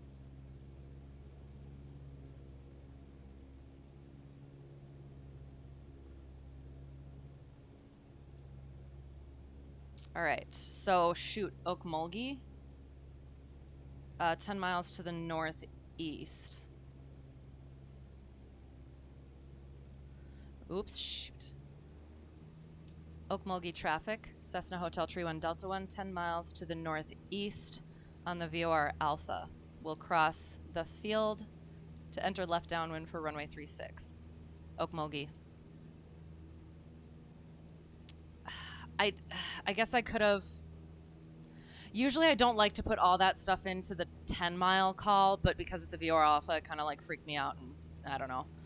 Good call with the in case I go back in. Right, positive uninterrupted contact with the thing. Right, exactly. And like I've heard, well, and now that looks nice though. Hey, when is my commercial check ride? At some point. I don't have it scheduled yet. Coming up on my hello, by the way, how's it going? Coming up on my 250 hours though, as well as still have to get the night requirements in, but that's kind of on the books at the moment, so it's yeah, it could be coming up pretty quick. But I also have to get it scheduled though, so haha, I will have more time to practice once it is scheduled 2 months out. So yeah, so that's where we're gonna start. Hang on, I need to make sure. Okay, so the VOR is the FAF. So we got 4.5 miles. So we're okay.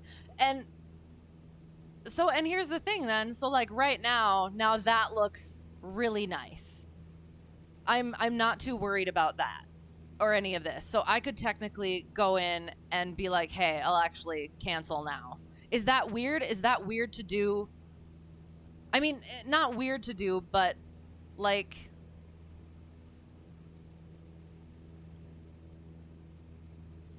I don't want to have to mess with my transponder though, so yeah. Can't take your eyes off the duck. I know, isn't it cute? So I guess I should ask. Oh, and I should probably make sure we're not like I'm aiming. I have to make sure I'm not going to the completely incorrect airport. I'm pretty sure that's the airport, but.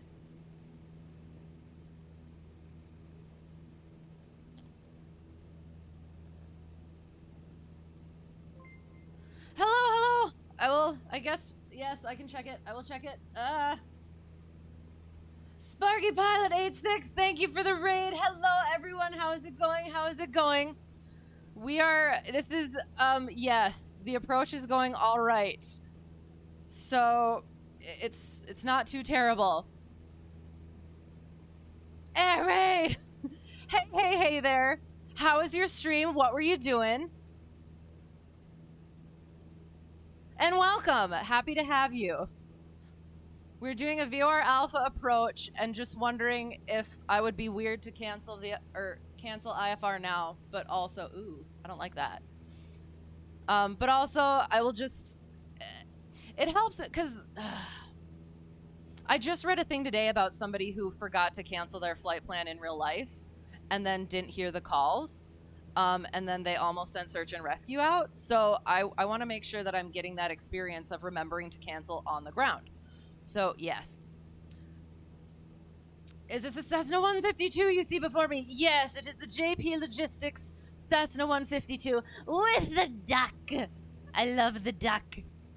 It is wonderful and I love it. And we're still off of the VOR, except it's 1 mile out, so we're just going to leave it. I'm pretty sure that's the airport we're supposed to be going to, but you really don't want to hear that from your pilot. You did a flight sim economy mission, then took the plane out for, stall spins and the like. Excellent. You got to fly IRL last Monday too. Excellent. Do you generally fly IRL? Are you a pilot in real life? And if so, what What ratings do you have? All of the things. How do I get the weather to look like that? Is that a mod? No, this is real life weather. Apparently. This is what it says the real life weather is. Do I have the new JPL update? Yes, I do. They updated it, and then they updated it again, and then one more time to adjust a couple of things, I think.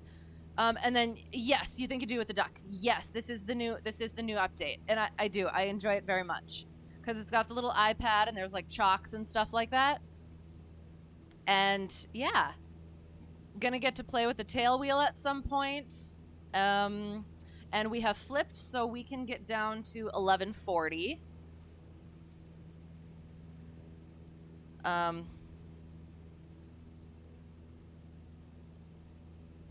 So bring it back. Oh God, hang on. I have to make sure that I'm making calls.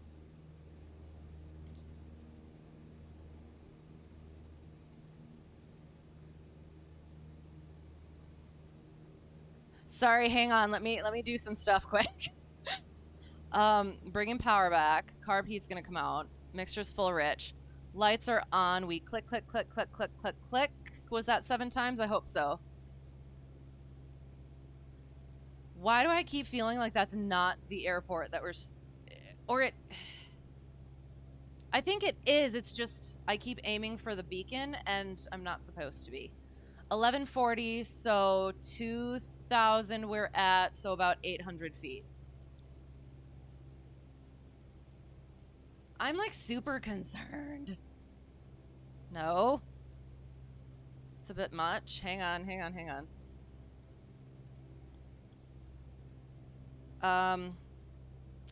Okay.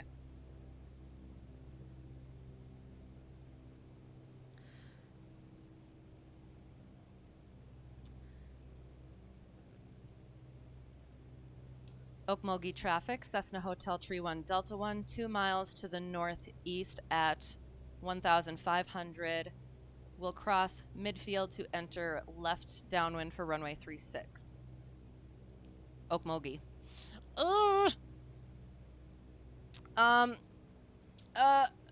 Hang on. You know what? I'm gonna quick land and I will get back to that. Okay. I just don't want to mess up. And we're still on our IFR flight plan, so we were cleared only for the IFR for the instrument approach. So that is what we need to do. Well, like at this point, no. We're gonna do it properly. So 1140. 500. Well, and you know what? Now though, I could do a proper pattern altitude, could I not? It's still on the instrument. It's still the instrument approach. Hang on. 720, so 1720. Am I nuts? No. Well, hang on. I mean, I could, but then I also have that.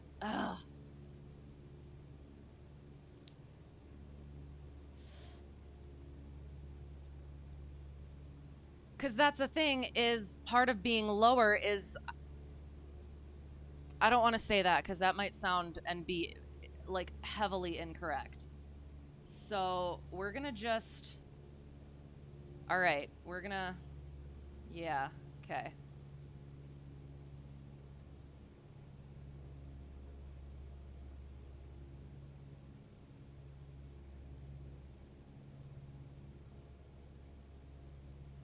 All right, and must remain Okmulgee traffic, Cessna Hotel Tree 1 Delta 1, left downwind 36, Okmulgee. All right, so I'm gonna bring power back. Carb heat is in, and we have to remain within the 1.3 nautical miles. So I am. I will come back to chat. I'm sorry. I just want to make sure that I don't screw this up because we're still on our IFR flight plan. 1720. No, that was a terrible idea. Oops. Okay, hang on.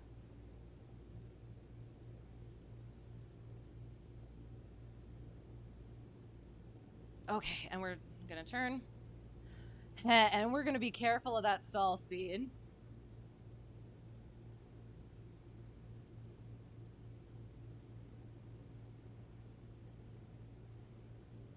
Okay.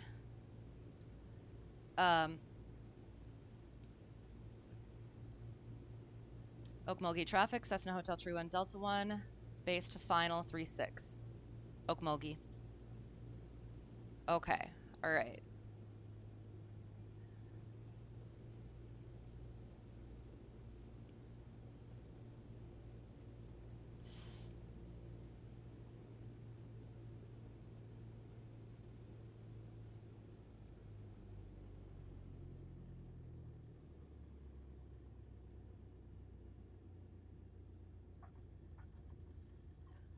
Oh, okay. All right. So we're going to get off of here and then we're going to go cancel our flight plan.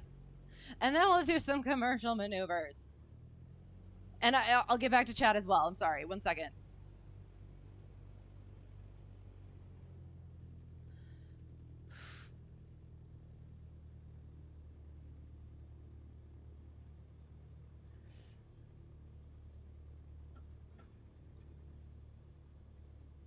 Ah, my pedals are underneath my table. Okay.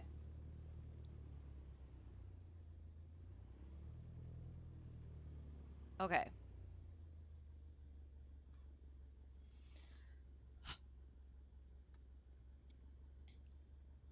Okmulgee traffic, Cessna Hotel Tree 1 Delta 1, clear of runway 36, Okmulgee.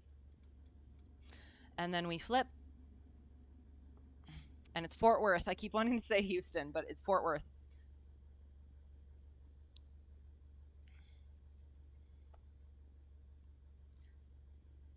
Fort Worth Center, Cessna Hotel Tree 1 Delta 1, on the ground at Okmulgee. Cancel IFR. Remember, Hotel 31 Delta 1, Fulton Center, IFR cancellation received. Have a good night. You too. Thank you. Oh, all right. Okay, so we're going to quick look at this again. Sorry. Okay. Hello. Sparky Pilot 86, thank you for the follow. I appreciate it. And all right, so doing the thing.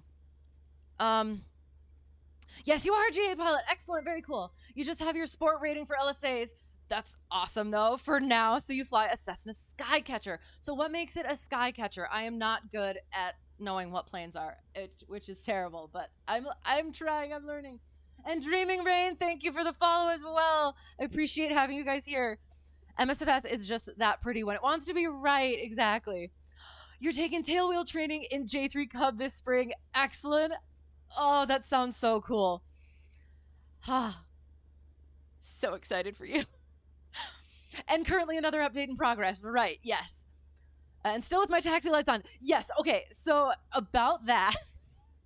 So, yes, I should have. The plane that I fly in real life is the landing light and the taxi light are on the same button or on the same switch. But if you pull the landing light out, it pops the circuit breaker in real life, or like in the air. So we don't use the landing light; we just use the taxi light, for landing. But also, yes, I always end up leaving the taxi light on for the entire cross country. Which, yeah, oops. It's fun also to find other ladies who are IRL pilots and stream. Yes, we do exist. Yes, absolutely. Not a real life pilot, but you play one in the game. Absolutely. It's so fun, and it's been so helpful in training as well. In the actual training in so many ways. So yes. We do exist, we're awesome. Thank you. Butter, that one was American 3523 checking in. Oh my god, we're still on VATSIM. Disconnecting. Holy, I'm so glad I didn't have my finger anywhere near that yoke or the button. Oh no.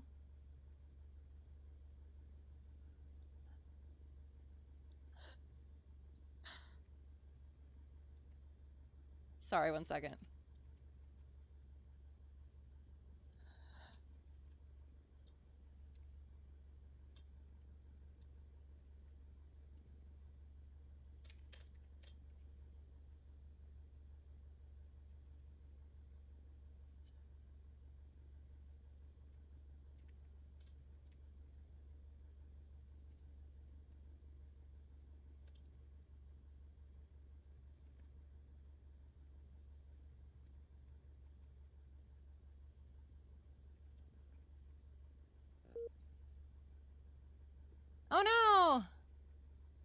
hang on. I have to reconnect for a second. Sorry, one second. FedEx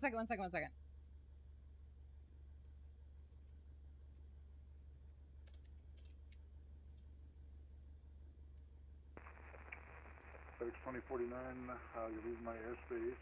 Memphis Center is offline. Radar service terminated. Frequency change to advisory approved. Over to advisory for FedEx. No, 2049, sorry. heavy will He be sent me up another much. message, and I'm just, yeah. I just FedEx wanted to make sure I 2049, you still with me? address. That's affirmative, FedEx 2049. 2049, just be advised, traffic 12 o'clock, opposite direction, 1,000 feet below you.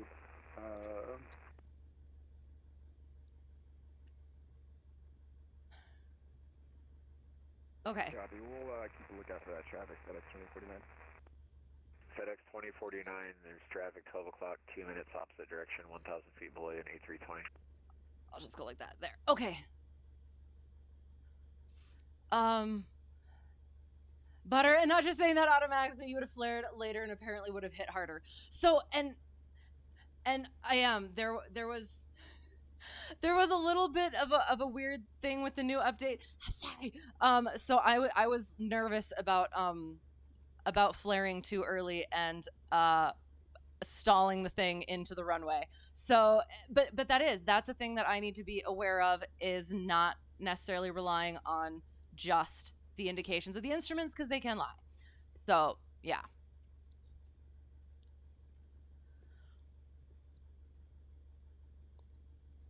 And I mean that even in real life. Sorry. Welcome to Fort Worth. So just flying out of here, though. Yeah. I do. I want to start after commercial Checkride. I'm just gonna need to be building those hours. So whenever I get instructed, we're gonna be trying new things. I'm looking forward to it. It's just a tiny version of 172. Oh yes, but it has different performance, which I also need to. I treat it the same as I do the plane that I fly in real life, which I absolutely shouldn't. I should be treating it as a different plane, its own plane with all its own performance things and everything. But I do. I don't want to mess up anything I do in real life, but I probably make it worse for myself by not doing it like that. You can tell it's a Skycatcher because of the way it is. That's pretty neat. Forget to cancel live hour? No. I did cancel live hour. Good, because you were ready with jokes lined up. Lay them on me. I would like to know.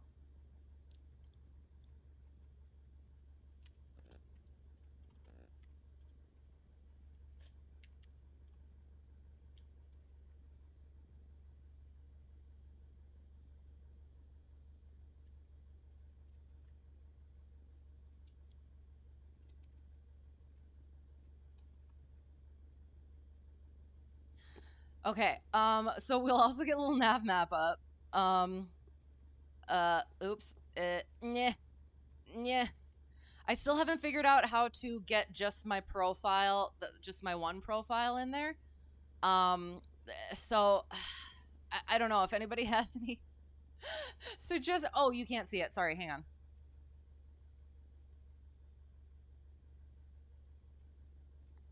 Okay. Hang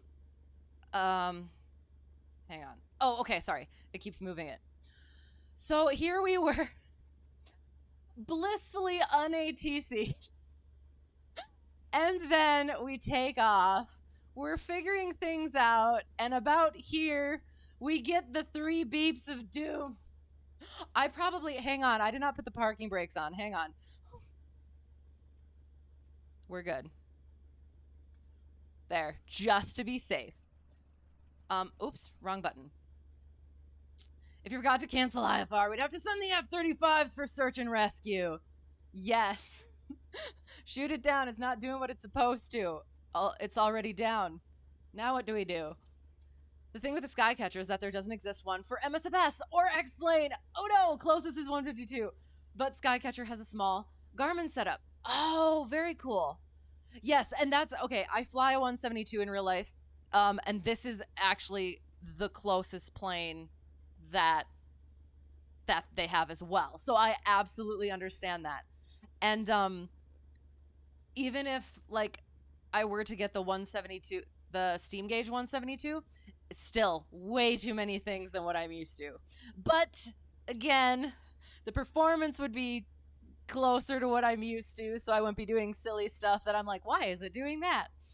I'm pointing at the thing, but we have little nav map up still. I'm sorry. So we'll get back to that. So I absolutely understand what you mean. But what is the G300?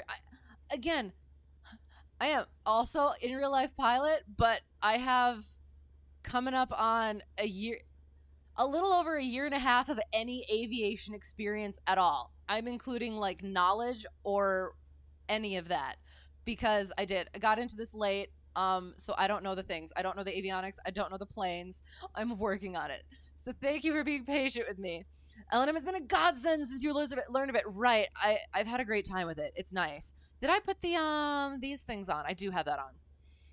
And you fly the MSFS stock 152. You tried the JPL 152, but for some reason it didn't resonate with you. So you've stuck with the stock 152. Interesting. It took me a little bit to get used to it, but I have liked having the DME in it specifically. And yeah, like the other things too. And now that it's got the little duck, I'm not going back ever. G3. Wait, is it a G300 or G3000? I'm so confused. Oh, G300 is just small version of G1000. Okay, excellent. Is the software used in the glass displays, you think? Okay. Yeah.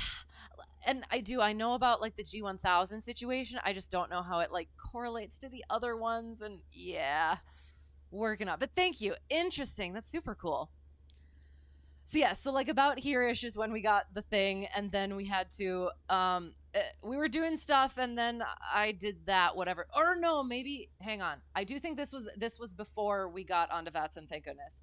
And then yes, then we got onto the VATSIM, and we were going, and it wasn't too terrible. Got a little bump there, just a little tiny bit of wet spaghetti noodle. And then we made it to the VOR. We wiggled. Actually, hang on. So we went like that, and then that was pretty okay. Look at that. That's nice. And then that was pretty okay. And then we went like that, and then stuff kind of happened a little bit weird. Shoot, there. And then we wiggled our way, and made it.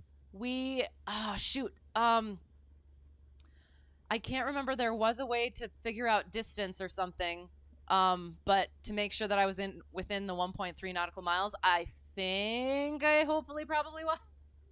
So yeah, so we made it and we taxied in and we're sitting there. So yay. We made it. Okay. Still don't know what it's called, the computer below the main panel that has a physical keyboard, index buttons, etc. FMC. Okay, like what even to Google for? May want to, and yes, I would also suggest definitely try the JPL again if you haven't tested it. After 2.0 a few weeks ago, yes, it has been very recently updated, and it's a lot of fun, and I am glad also because I completely forgot we were playing with the weight and balance last time, and I was gonna have to go all the way back through that and undo all of the stuff that I put in the back. But then we got another update, and I didn't have to do that, so yay. But yes, you should definitely try it again. Try the update. That some planes have, like the Cessna Citation, question mark. FMC, yes, okay. G300 is really simplified. It has basic nav functions and avionics, and I still didn't, hang on. Really simplified basic nav functions and avionics, but no instrument flying capabilities. Interesting. So basically,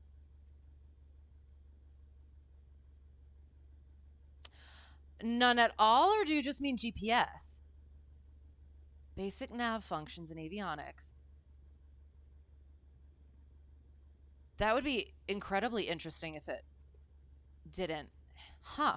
Or FMS or MCDU or CDU. All these abbreviations that I don't understand.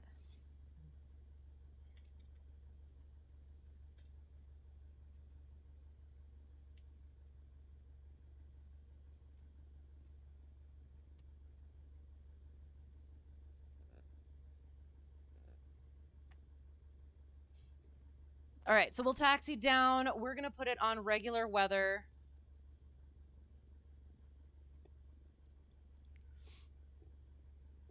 What am I doing? Yes. Yeah, we're turning off the weather. Because we're going to go do mock practical check ride. We have the parking brake on, or I have the parking brake on, and I'm doing silly things. Too many acronyms. Yes, exactly. I found it's helpful when I've been going through the reading for the writtens and stuff like that to read them out loud, or at least in my head, like read them out full whenever I come across them, because otherwise then it's like I know what it is, but I don't know what it stands for at all.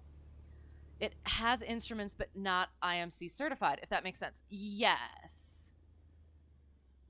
I'm just trying to think. So, like, okay, so it's a small version of the G1000, so it's got, like, the airspeed, it's got the attitude, the altimeter. So it's got the basic 6-pack then, maybe. Yes? In the glassness. So like it's got these ones, just not like this. Correct?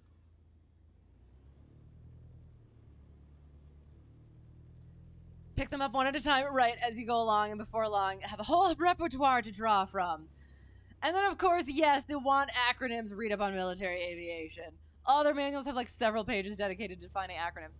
But then, and then there's like sometimes where they mean different things in different contexts. So then you're like, but so it means this for this. Oh, but it's this for this, and blah. Yeah. And then like learning them right away, I would get confused like before my instrument rating, and maybe even for a little while during, like the IMC versus IFR was like weird to try to differentiate between, because I grouped them into the same thing, but then they're not the same thing. So like having to peel those apart after having like mentally shelved them like that was yeah. Yes, the 2.0 version of JPL has options for different instruments. Oh yes, you know what? Should we quick play around a little bit? Oh, I could probably squawk 1200 now. Ha ha ha ha ha.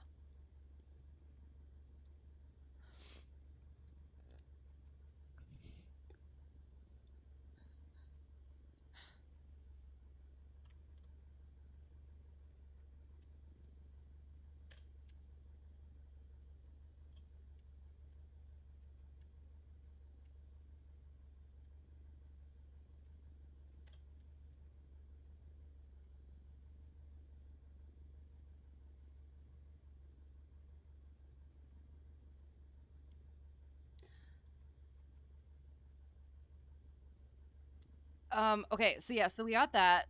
Where's the thing? Boom. Look at how cool it is. I love this. I love having this. It feels right. There. Okay. So, we have here. Yes, excellent, amazing. Bada boomba. Initializing system. So yeah, look at all these different things that you can do. Ooh. At some point I will. At some point I will go through these things.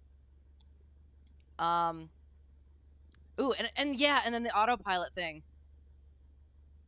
So do you for the autopilot? Do you press a button on here? I assume. Hang on. Can you? Oh. Okay. Got it. Understood now. I think. Yes. Interesting. Ooh. Sorry.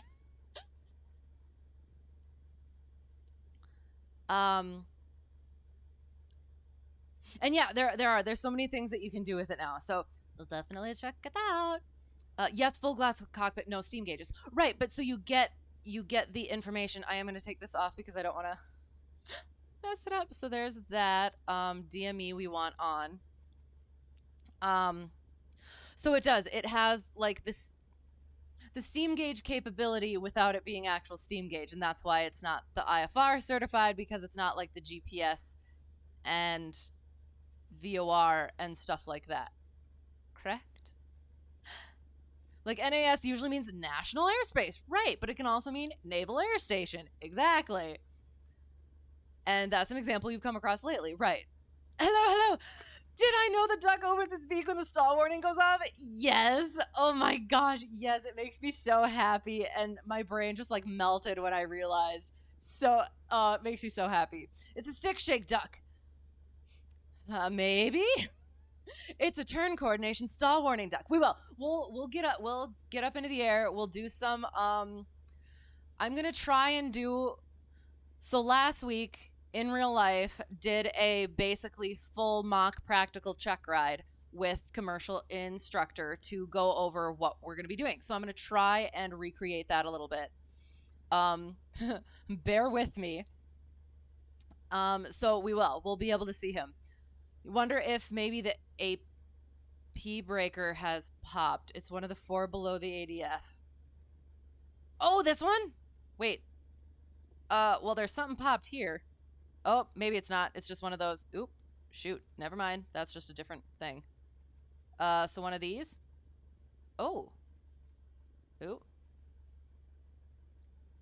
I think it was out. The autopilot was out. Here I am pressing all these buttons, putting things where they shouldn't be.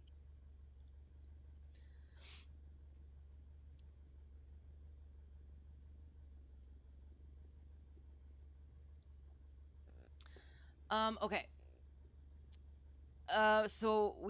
Okay. Yes, okay, sounds good. Okay.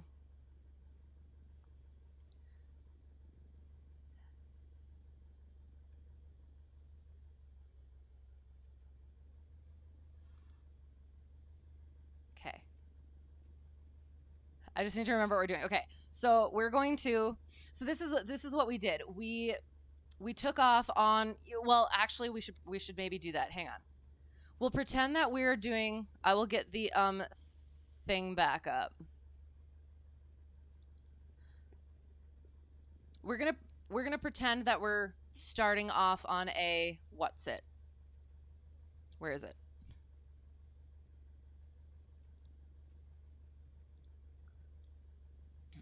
Okay. So we're starting from KOKM.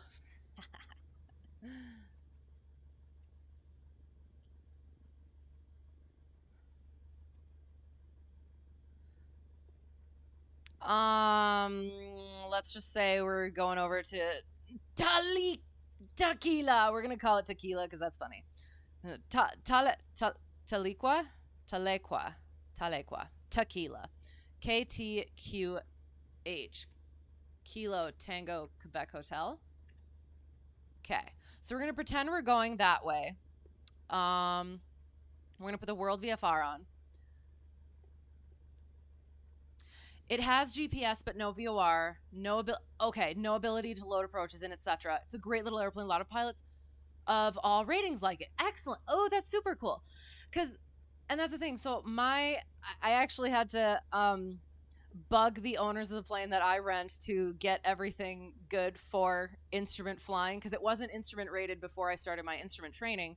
And so we had the GPS and everything, but it wasn't connected and all that. So I guess I can understand that. Interesting though. And with that, you're gonna kick back with late dinner. Nice. Sounds good. I hope it is most delicious. Thank you for the raid. Thank you for the follow. And yes, thank you for this raid. Thank you for being here. I do. I really appreciate it. And hope to see you around. Hope to see you again soon. So yes, no VOR. Oh, wait, for what? Oh no. I've enjoyed doing the VOR. It can be a little ish though. Talequa, thank you.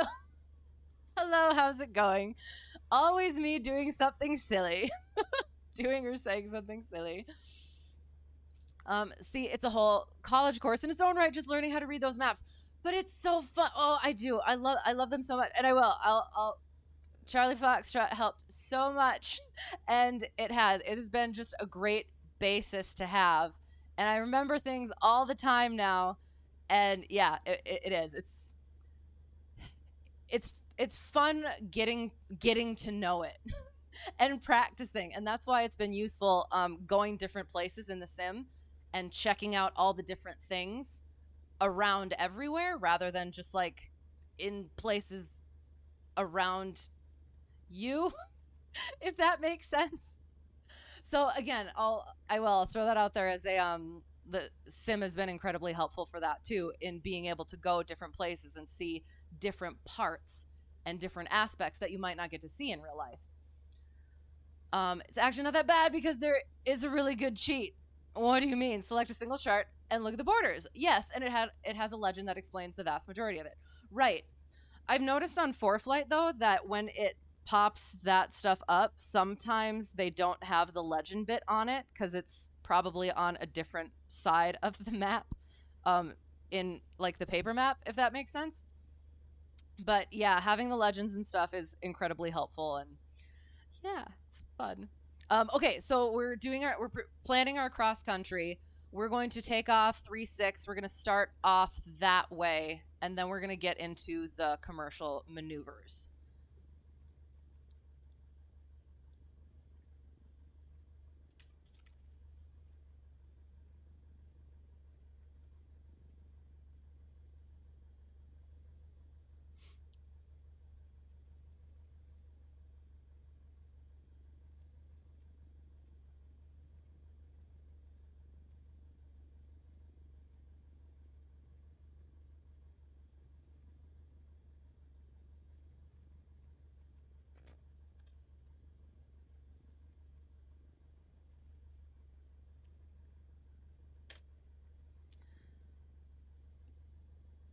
You mean the sectional?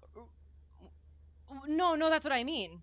On ForeFlight, when you have the full sectional up and you try to, like, if you tap on it to get the select Dallas Fort Worth top right. What do you mean? Hang on. Oh, I did not know that. Hang on, where is it? There it is. Looky. Oops. So yeah. So it changes it.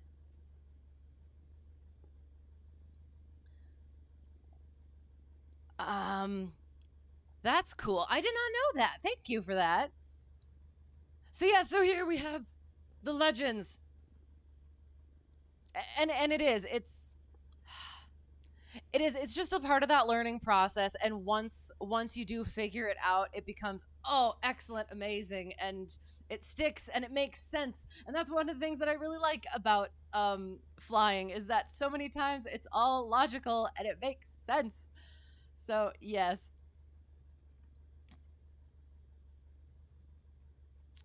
Update chat pin message to once you decide. So we're not actually gonna go to that thing, but I guess I will unpin that.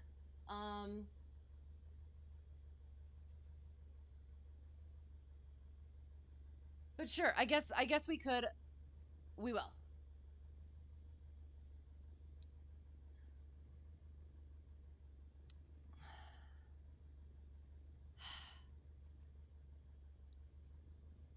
I don't know if we're gonna fly that long though, so we'll see. Hang on. Now looking at single sectional. Yes. And normally stitched together, and all the legends are covered up. Right. But like, are you talking about? Yes. So for Sky Vector, you're saying, correct? Cause yeah, when well,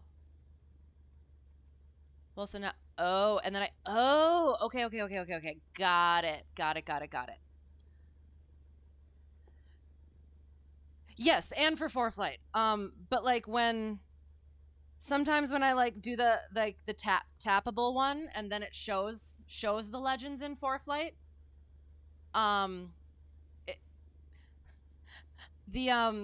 The edges that it shows doesn't have the legend on it.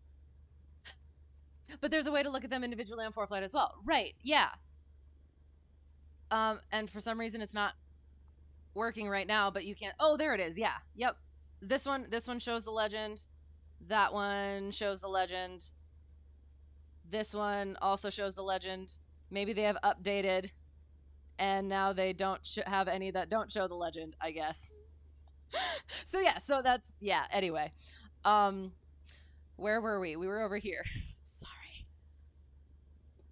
I guess maybe 20. I don't want to go that far, though. We're going to go to Muskogee, maybe. Yes, we're going to do that instead. Muskogee, Muskogee. Muskogee. MKO.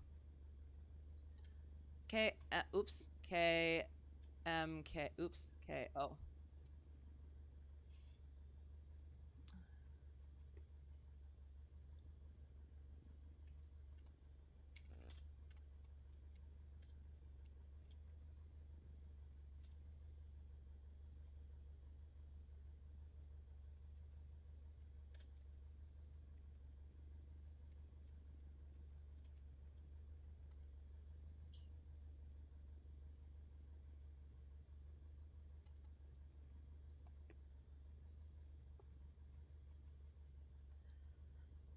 For flight not play. Wait, what? Did I say something weird? I'm sorry. Muskogee. Muskogee.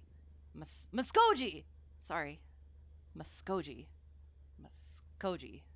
Okay, sounds good. Muskogee. We'll say Muskogee. So that looks better. Yes. It is still not towered. We're good there. Excellent. Okay. So we're basically just pretending, again, treating it like a check ride. As in I'm just an Okie from Muskogee. Okay, soft G. Sounds good. Thank you. I do. I get things from reading and then I pronounce them incorrectly. So I appreciate the patience. Oh my god, look. Okay, I just want to point out we're going from KOKM to KMKO, right? Yes? Okay, this pleases me. We're doing it that way. And you thought the PNW had weird local place names? Yes? G as in get. Is that supposed to be a reference? I'm so confused. You're telling me two different things.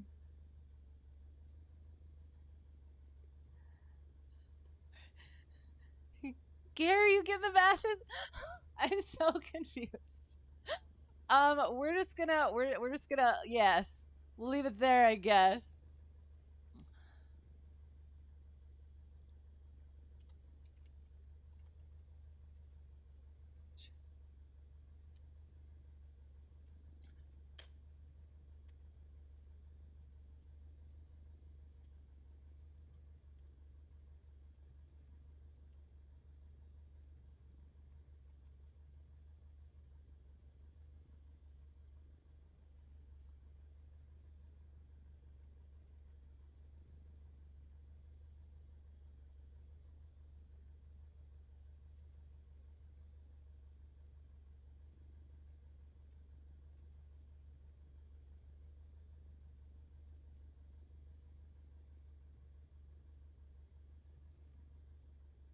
Okay.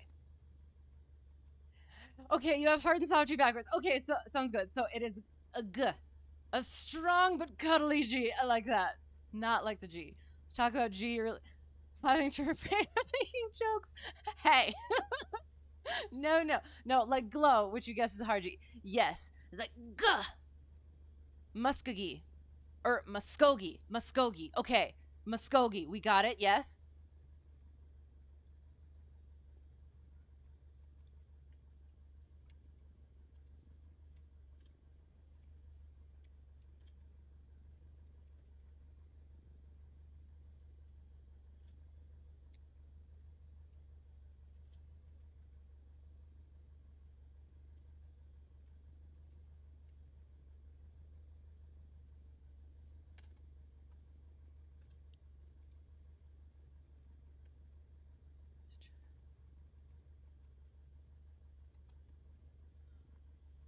Okay, got it. All right.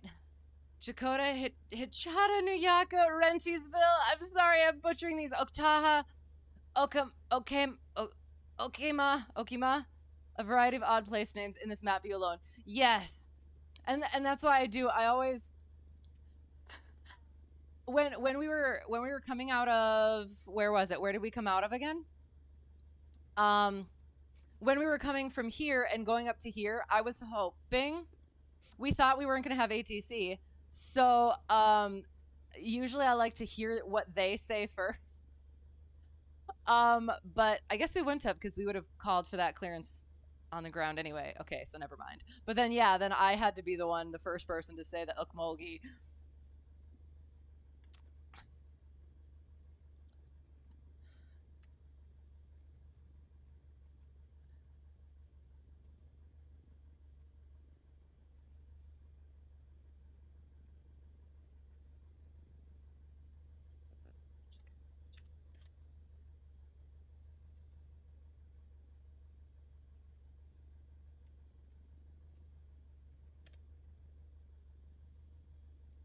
Two of the 3 Cherokee reservations are in this part of the U.S., so you imagine that's where the names come from. Right.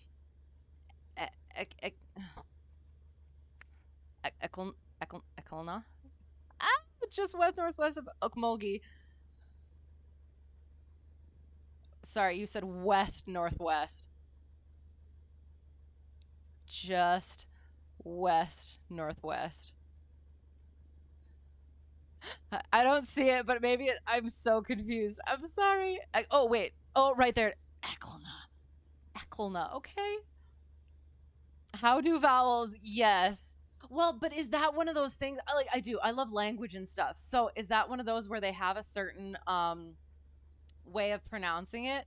And it's that's just like one of those normal things because it's that sound that they have. So interesting.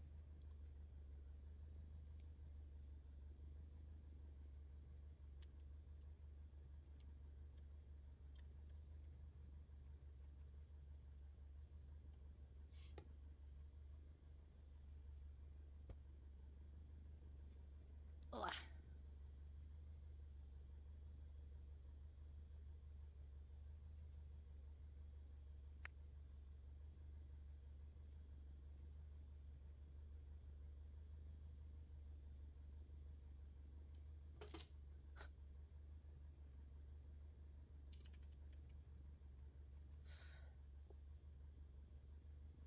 Creek.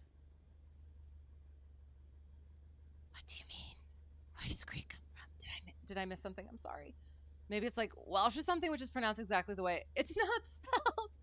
Never sweat. Private. Is that where? There it is. Okay. Interesting. Well, okay. All right. So we'll get in the plane. We'll get in the plane.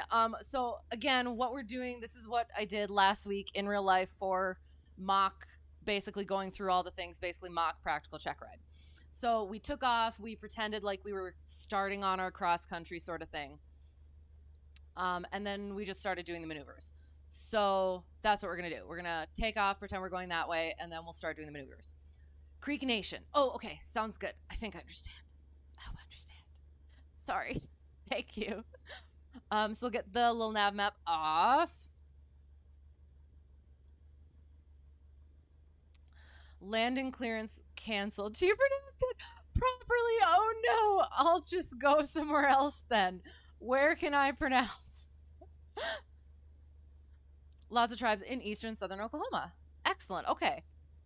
Very cool. Well, I will get off of this so that I can, there we go. We're back in the plane. We need to turn this back to what it's supposed to be. Oops, wrong way. Joop, joop, joop.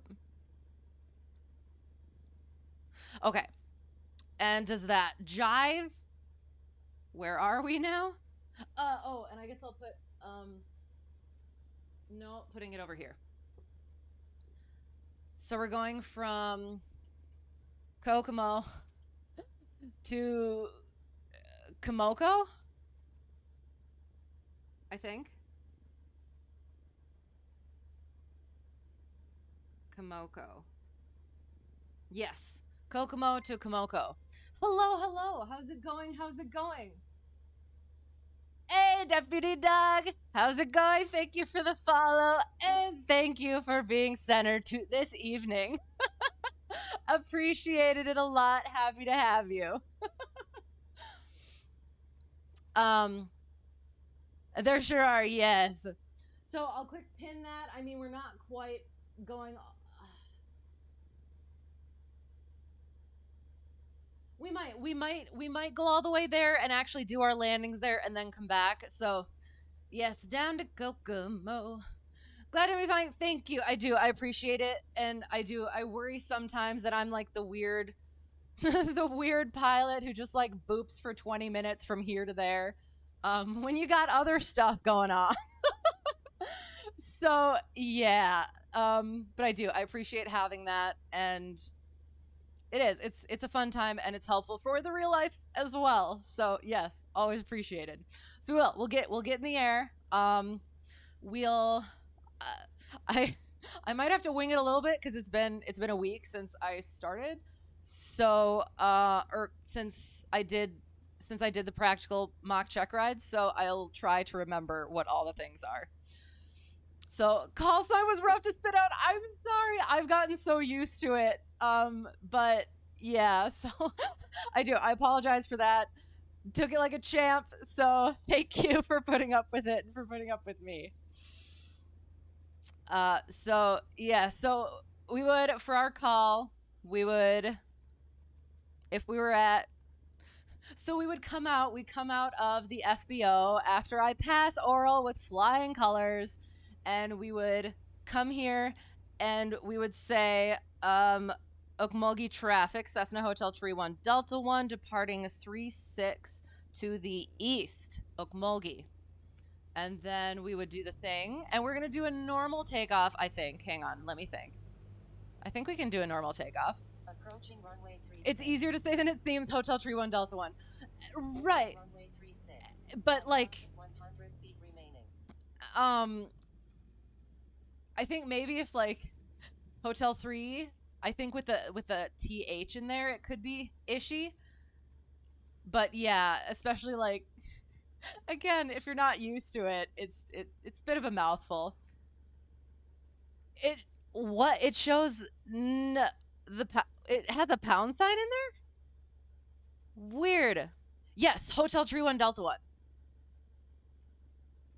Yeah, so I say November Hotel Tree 1 Delta 1. So yeah, it rolls off the tongue after a while. We'll do a, you know what? I'm trying to think. We're doing normal takeoff.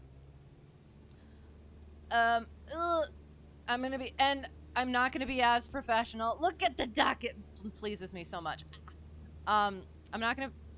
I will be slightly less professional than I was during the VATSIM thing, so I apologize. Like, we're gonna read chat while we take off. Hopefully the plane is flying colors. Makes you think the police helicopter is about. Oh no! That doesn't sound good. Yeah, I usually do. There's always something in the oral portion that trips me up. The first time it was whether or not, so for private, it was whether or not I could, if there was like a low wing single engine land plane or whatever, would I be able to legally go fly that? Just go. And for some reason I thought that there was something that said that I couldn't. And so I spent like 10 minutes trying to find something that said that I couldn't, when at the end of it I was just like, well, I think legally you can, but I wouldn't for proficiency reasons.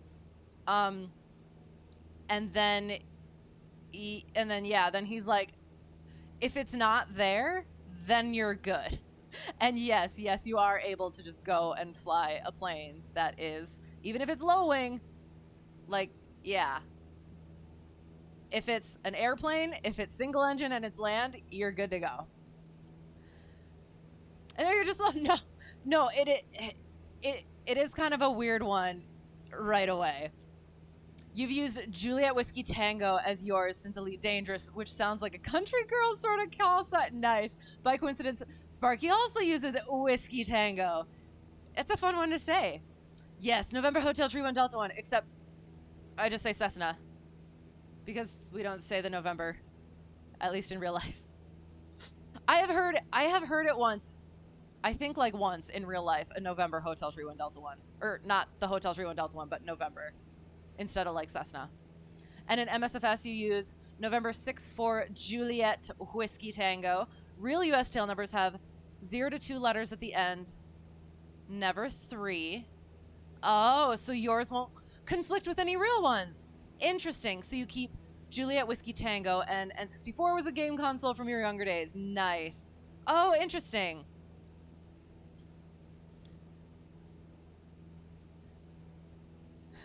Yeah, I just thought it was funny and kind of cute. For the, yeah. I didn't know what else to do. I didn't know what else to pick. So I was like, I guess I'll just use my name, but spice it up a little. Okay, so we're going to get to, we are 720, so at least 1,500, but we're going to go even higher. So 2,200, we'll get up to 3,500. Then we will do us some clearing turns. And then we will do... I'm trying to remember. Shoot, I should have had the ACS up for this. Oh, sorry. So we have to do steep turns. Yeah, we'll do steep turns.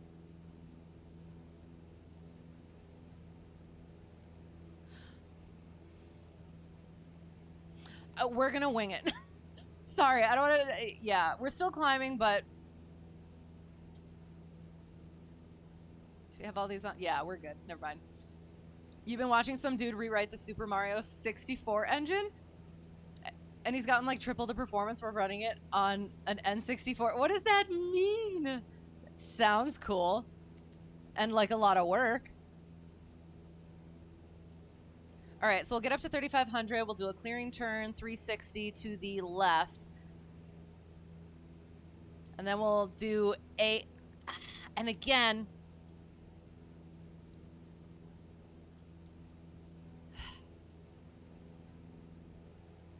so my instructor basically ran me through what his commercial check ride was with the DPE that I'm going to have, I believe. My usual DPE. And I think it was a clearing turn, 360-degree clearing turn, one steep turn. I'm not sure if it was Chandel's both ways. I'll have to go over it again. But yeah, we're just gonna bust through the maneuvers, hopefully. We'll get all the landings in that we're supposed to. And then we'll call it. It means he makes the game's code go vroom.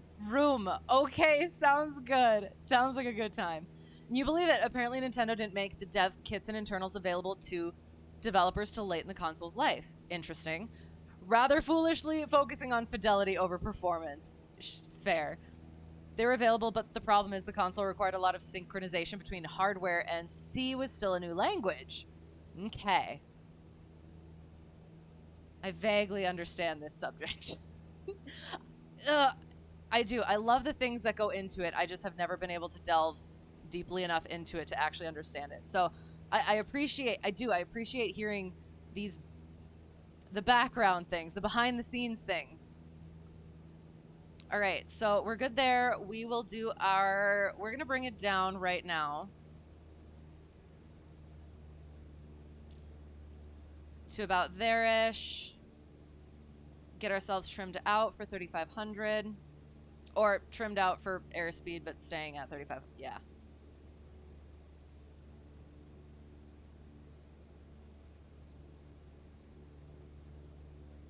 Ooh. All right, so we have gotten to our first waypoint, probably, potentially, maybe. All right, clearing turn to the left.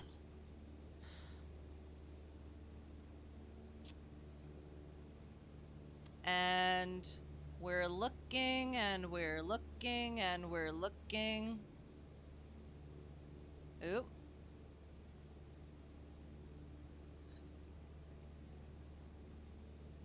You're gonna catch some Z's. Sounds good. Sleep well. As always, I intend usually to start earlier, but that never happens. I'm hoping after this week, but I feel like I've been saying that for a long time. So sorry. Sleep well. Hope to see you again soon. Have a good day tomorrow. Yes, all the things. Thanks for being here, as always.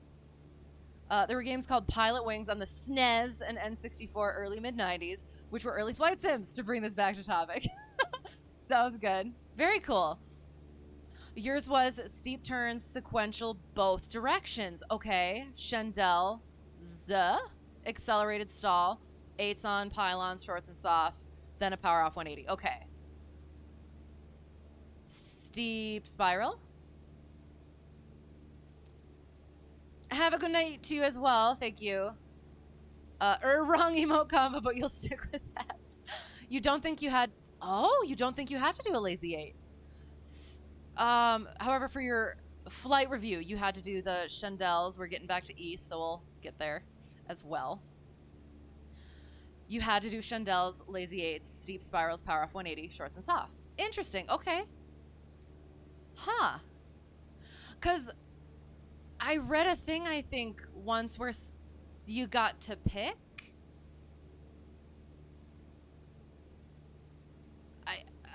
I thought it was like it was between lazy 8s and something else, and you got to pick. I don't remember for sure though, so I'd have to look at that. Okay, so we did our clearing turn. Oh, I might as well do the steep turns both ways, so we'll go ahead and do that.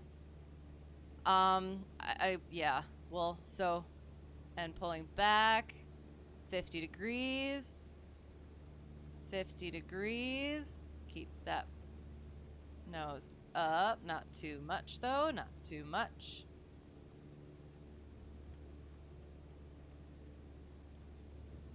My instructor taught me how to trim it out for it. Again, and I will. I'll say this. I fly better in an actual plane.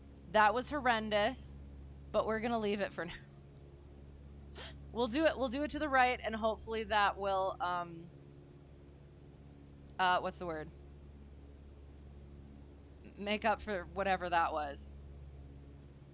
So yeah, so steep it, 50 degrees.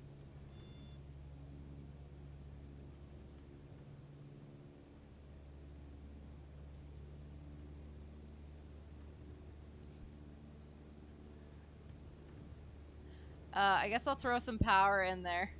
Like I never have to do in real life. I've heard that you're supposed to put power in, and my commercial instructor has told me to put the power in. Those were terrible. I will say that those were terrible, but we're going to move on from them. Destination ASOS is 135.025. Thank you for flight. I do. I fly better and do the maneuvers better in an actual plane. I'm sorry. You don't remember getting to pick. Okay. I don't know. It might have been something else then. In a steep turn to the right, are you more likely to descend or climb? Depends on which way the wind is going. Okay, hang on. Climb? I'm trying to remember. I feel like maybe. I'm not entirely sure though.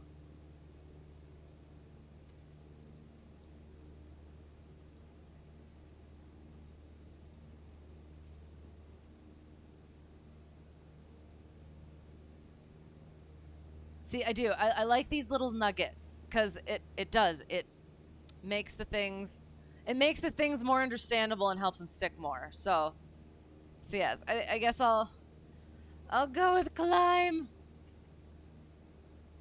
I feel like I notice it like in the actual plane. I just don't absorb it, if that makes sense.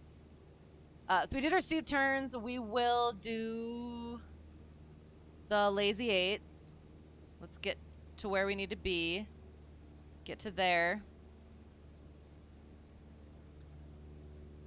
And then we shall. All the things are good. Excellent. Amazing.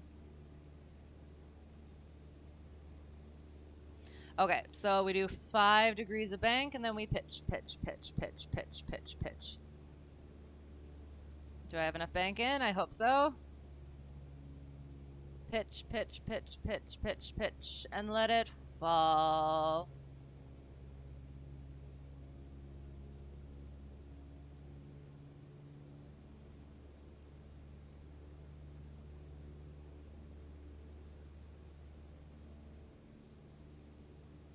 Oops.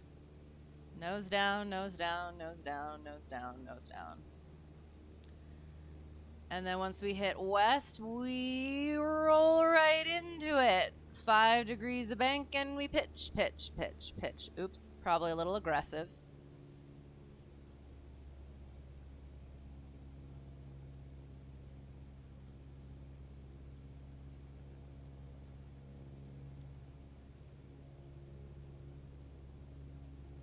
Adding a little more bank.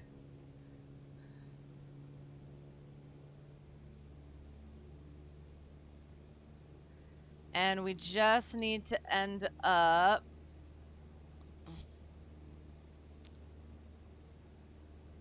oop, there. Lazy 8s. And that's something that instructor also. To the right, you are more likely to climb. Yes! Nailed it. Is that the hang on.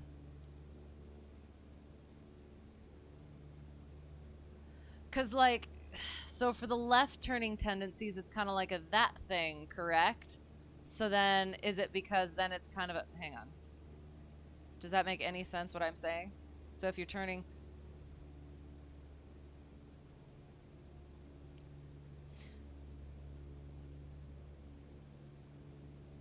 Yeah, so why is that specifically then?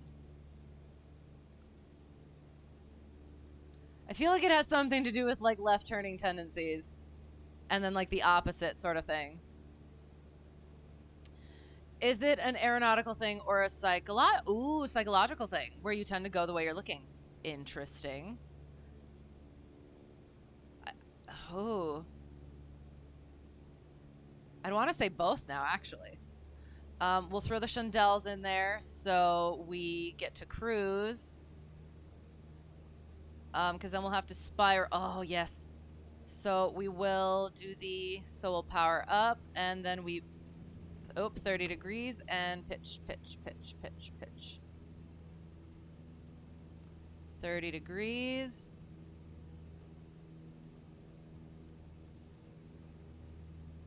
Pitching. Did we see the duck? We're not. There we go. And then we hold that. Duck. Duck. That sweet, sweet stall horn. Come on. There it is. Yay!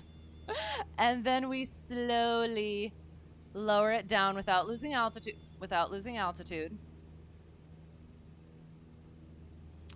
And then we bring it back to cruise flight.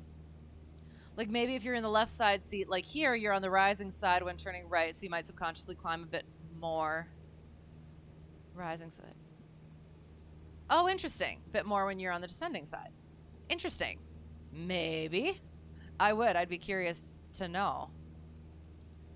I feel like I do remember it being some part of an aeronautical thing.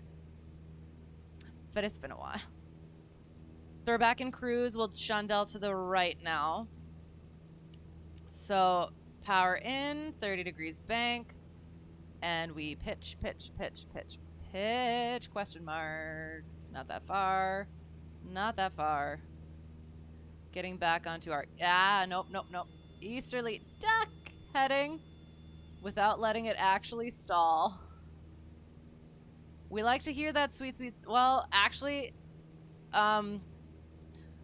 we have to get it just below stall speed. So, yeah. So 4,500. And then we reconfigure for cruise. And then, yes, we shall do the accelerated stall, the power on, power off stalls. Ugh, okay. We may try to expedite a little bit. No idea whether that's true, just guessing.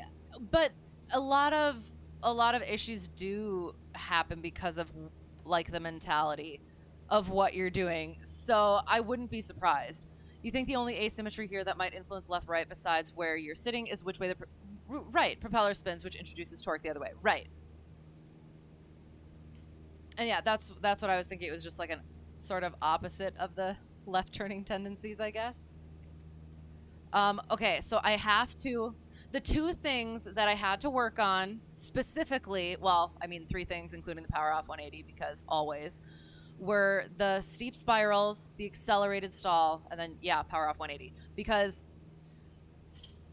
it,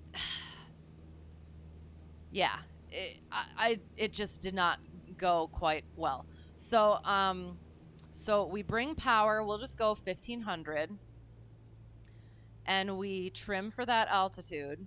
Once it gets to about, I think it was 75 in the plane that I fly in real life. So we'll go with 65 for this one. Then we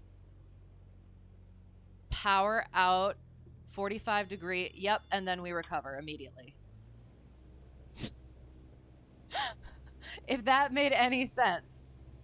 So again, and that's the thing too, is like with the accelerated stall, how I've been taught is it is the first sign that you're stalling, whether that's control mushiness, whether that's buffeting of the yoke, or whether that's the stall horn, which you're probably not going to want to wait for the stall horn, but yeah. So and that is, it's that technique that I've been taught is so that you can get it into that stall, as close to stall as possible, so that as you immediately get into that, you're immediately at that stall, so you're not sitting in this configuration trying to get it to stall for a long time, which is what I have done before. So there's a bit of control difference in a left to right due to left turning tendencies. Right, usually more to do with coordination and a little more over bank going left. But the difference between a left and right steep turn is you'll generally use excessive elevator in the right turn due to the perspective of being higher and the nose seeming to slice down. So you were right, you think. I think so as well. That sounds about right. Interesting. So it is that mentality thing. Interesting. Oh.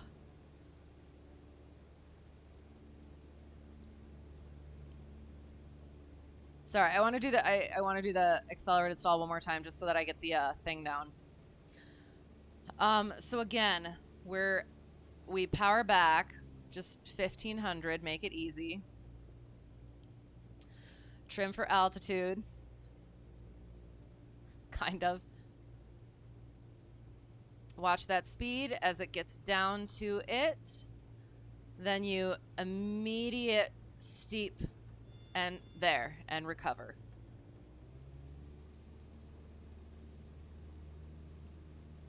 Awesome. Okay, so we did accelerated stall, we did lazy 8s. We're gonna have to do a steep spiral. So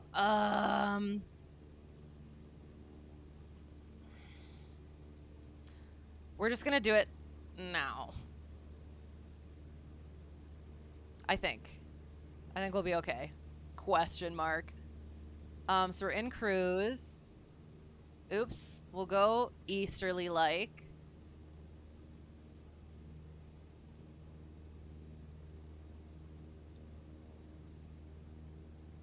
And you know what? I think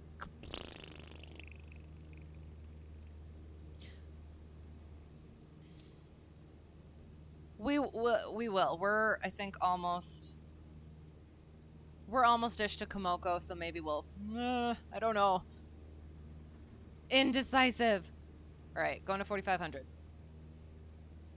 And then we shall attempt the steep spiral, which, again, was another one of the things that was ish, but then we practiced it again, and it wasn't so bad. Part of my issue was I was trying I was basically trying to treat it like a turnaround a point where I was keeping it exactly in the right spot or the same spot when it's just remaining above it. Kind of. So, yeah. So we're going to try it. We're going to see what happens. I'm not... I'm still ish about picking the point, but we'll see what happens, yeah. Also tend not to use enough right rudder on the right turns. Right, leaving the nose slightly high on the entry. Fair. Oh, okay, that makes sense too. Okay, so we're going to see if I've made any progress with the steep spiral. I kind of want to actually get over the airport for this, though, but no. We'll just do it. We'll see what happens.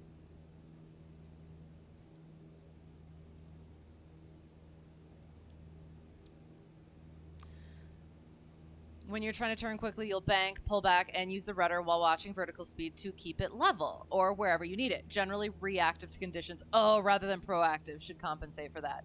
Fair. Gosh darn it. Oh, we're supposed... Shoot, we got to do stalls first. Hang on. Okay, so yeah, we're going to do stalls first. So we're going to get into slow flight, bring it down. Trim it, trim it, trim it. Carb heat goes out. Mixtures in. Flaps. Flaps. Flaps.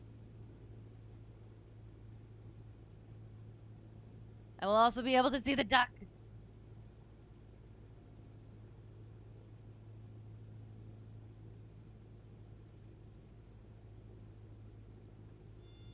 Oop. Okay, we don't want to be at stall yet. Hang on, hang on, hang on.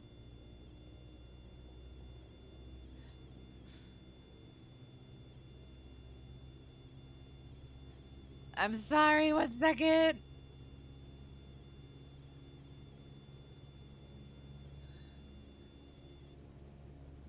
Okay, there we go. No. Not yet, not yet. You just noticed this instrument panel doesn't have a clock. This one has EGT where the clock would be, just above the yoke. Yes, you can switch that. With the iPad.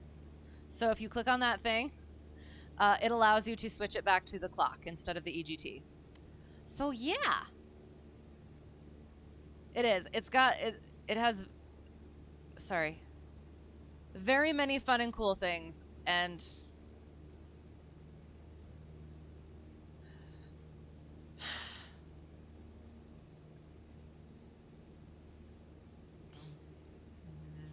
okay, now we can, there-ish.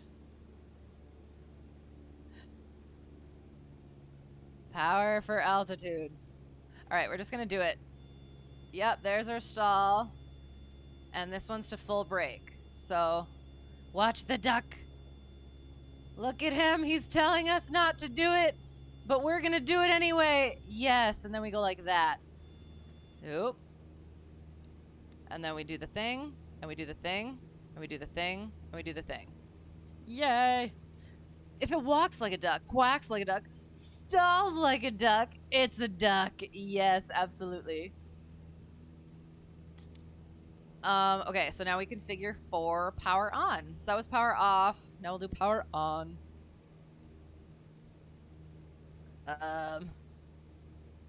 Trimming it back. Kind of. Okay, so now we bring power down. Hold that altitude. I'm expediting just like a little bit. Which is probably not good. Sorry. Just because we got a few things left to do yet. So power goes out some more. Get it to that like 65-ish. And then we just And this one is not to full brake. Now I'm confused. Hang on.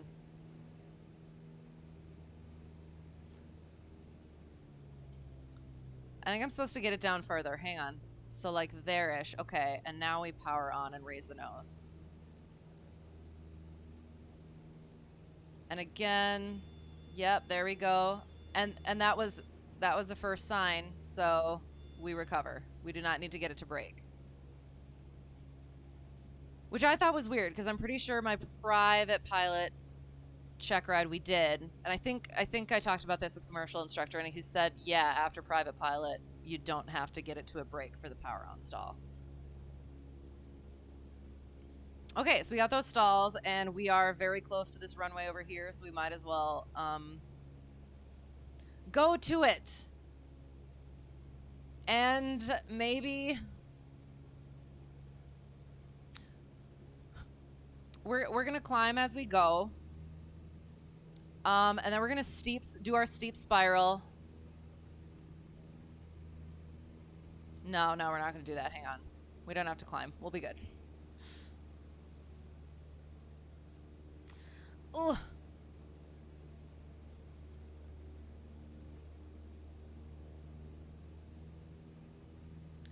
Trimming it.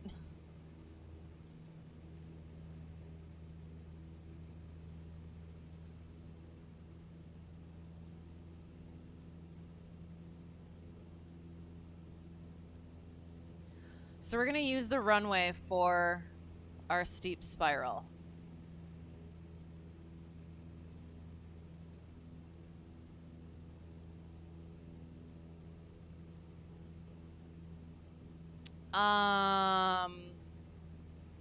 What wind do we have? Our ground speed is currently 103.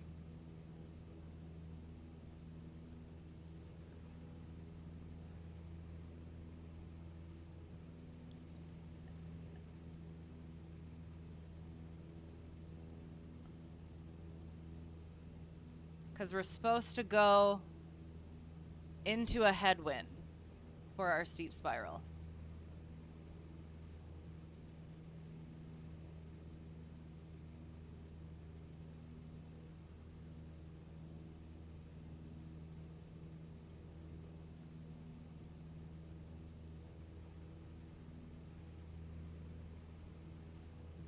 So we're going to pretend that we very luckily lost our engine directly over the airport at 4,500 feet. And we are going to attempt to remain over said same airport.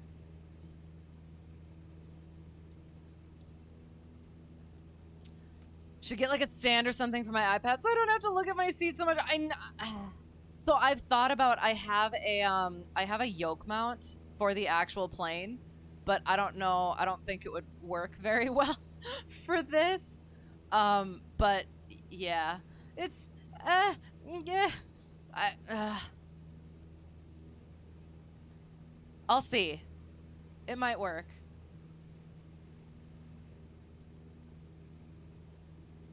Yes, I apologize. Oh, and you mean looking at that seat? Yes, this is a good view, right?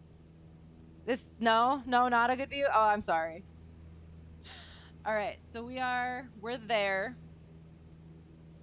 And we're lining ourselves up. We're going to turn back around the other way, and then we're going to start our steep spiral. Not a problem, just kind of funny. Okay. I'm glad it is entertaining rather than an actual problem.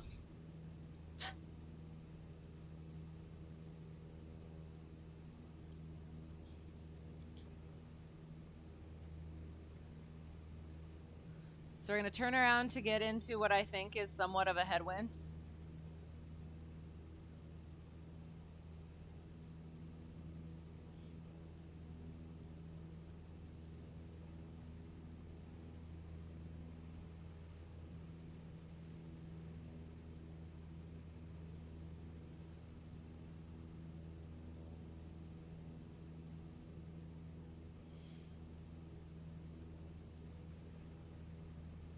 Aha, it shoulda. Hey. Sorry. That was strange. Okay. So we're going like this. And we carb it out, pitch for best glide, trim it.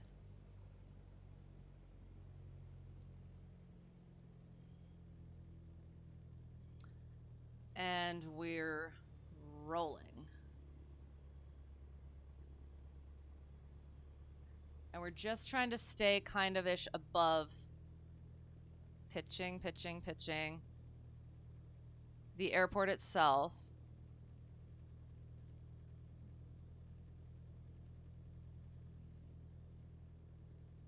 Still need to be pitching.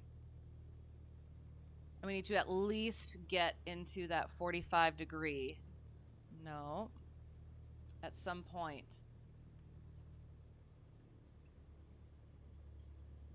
And then we're coming back around, so we rev it. I forget what that's called. I do have to work on my airspeed, was one of the things that he mentioned specifically. The first time, I did pretty okay the next time we practiced. Oops, no.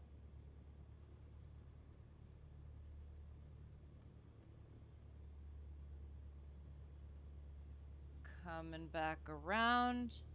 So we rev. Level a little bit. And so that was 2.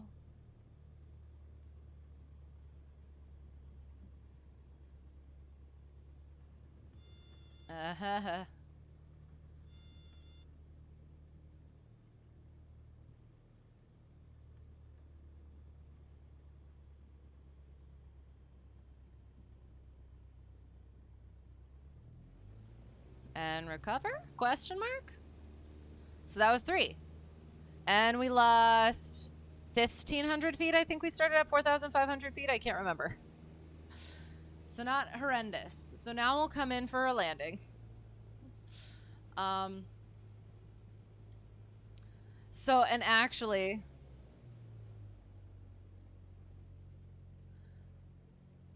I think one way I can tell wind direction without reference to outside sources is to set it level, then hands off. It'll naturally, turn into the wind a bit because there's less resistance that way. Fair. Very fair. I didn't think about that. Thank you. Which is something you've noticed that helicopters do. Hard to fly them backward because they want to turn around and fly into it instead. Oh, cool. I like that. So yeah, so we'll just kind of dive it. Would not do this in real life. Oh, although I do need to be, hang on. I do need to be better about doing those sorts of things because, hang on, 1,700? That was the other one. 1,600 is our, so we will, oh God, attempt a short field, I guess.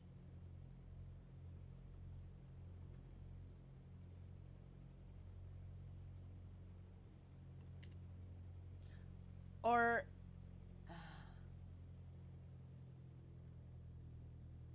yeah, we'll do short field.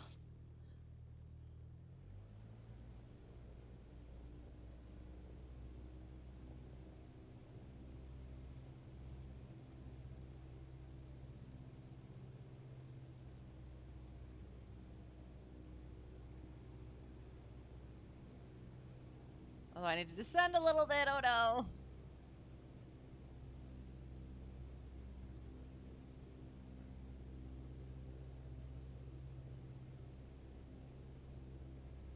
So touchdown on the second stripe past the numbers.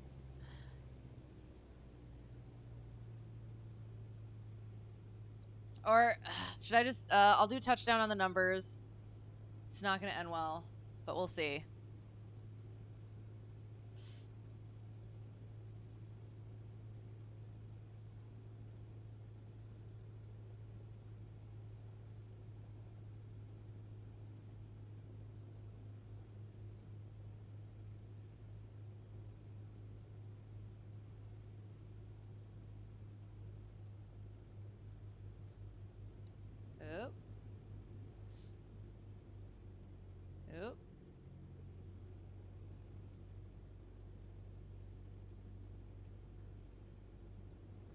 That was terrible. I was way too close to the runway, but we're gonna salvage it, I think. Oh, God.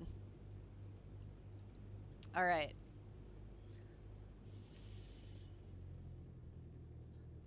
$500. Thank you, ForeFlight.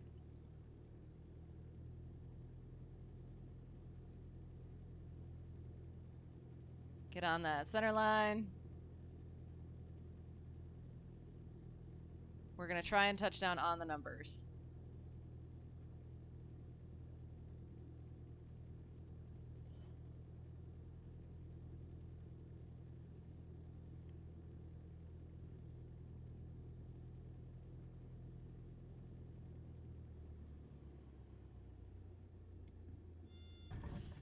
Ah! Ugh, that wasn't terrible. Pop quiz on how to descend in a hurry. No, stop it. I have my brakes on. I think we touched down on the numbers. I think so. I think we did. All right. Short field, we're going to say that we passed it, maybe. Okay, so now we'll do short field takeoff.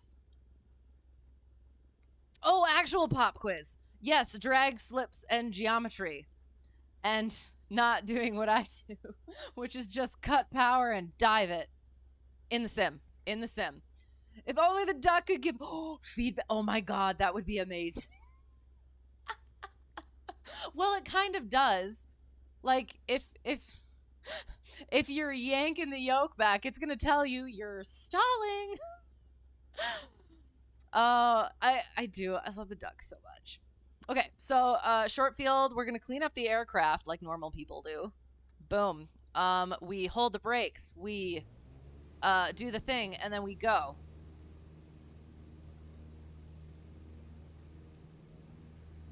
So, yeah, so we're doing a short field. We're pretending we have an obstacle, so we would not put flaps in. We climb at VX, which in this one is question mark, 6.5 we'll go with. Then once he calls clear of obstacle, then we aim for VY, which will go with 75 question mark.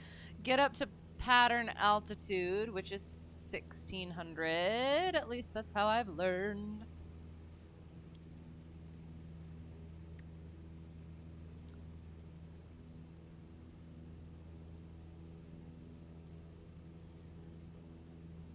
And we'll come in for a soft field landing. The one that I never had troubles with during private training. And then I slammed it in on Checkride and somehow miraculously still. Oh God, I did. It was the last thing we had to do. And that's what it seems like. It's always the things that I don't worry about that I feel like comfortable, confident in. Like I was not. My short field landing, I was not confident in. And I did it and I did fine and I apparently passed it. So then I was like, okay, all we have left now is the soft field landing. I could turn probably. And then I did. I was like, okay, we're good. I'm good. All I have to do is this thing that I'm good at, I guess, kind of. And then I slammed the sucker in. And I was mortified and I was like, did I really just bust my entire check ride right at the end? But I didn't, thankfully. This, yes, if the duck falls off its pedestal, the landing was not butter. That's fair. That's absolutely fair. So 20. Carpy goes out. Notch of flaps.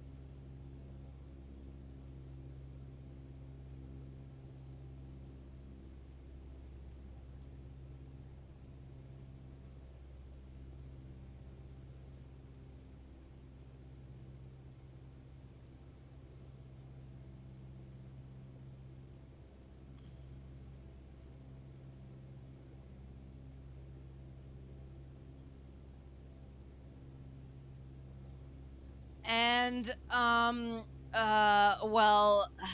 I guess we'll just kind of see how long we can hold off from the runway. Because that was kind of what That was kind of what I was supposed to do, is I was supposed to go into it, and he was gonna call when I could when I could actually land. And then then I slammed it in. All right. So now 1500. How would it be reset? Duct tape. Oh my god, that pleases me. That pleases me intensely. We're on to something. Well, you guys are on to something amazing. And I guess I could be saying things. Muskogee traffic. Cessna Hotel Tree 1 Delta 1. Left base 1-3. Muskogee. Notch of flaps. Watching that speed. We're very close to the runway somehow. Oh, okay. Base to final. And then another thing was, get them flaps in.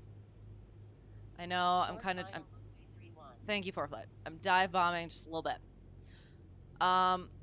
Commercial instructor said is just like bring it to idle. And then just pop just the tiniest bit of power into it. And then just ride it. That was not what I was supposed to do. This is just nose wheel, correct? Hang on.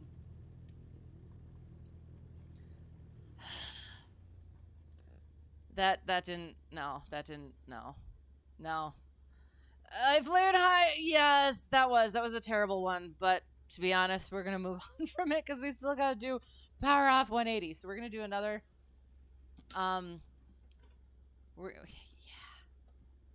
again, soft fields I'm usually fine with, but apparently whenever I'm demonstrating them, it is not the time. Reset by clicking it. Could, yes. You have to earn the duck back somehow. Can land these things with the engine off. You even got an achievement for it. You mean like shutting everything off? I hope so. Awesome though. Was it an intentional achievement? We're gonna do a short field again just because we're a little bit down the runway. Wiggle wiggle that duck.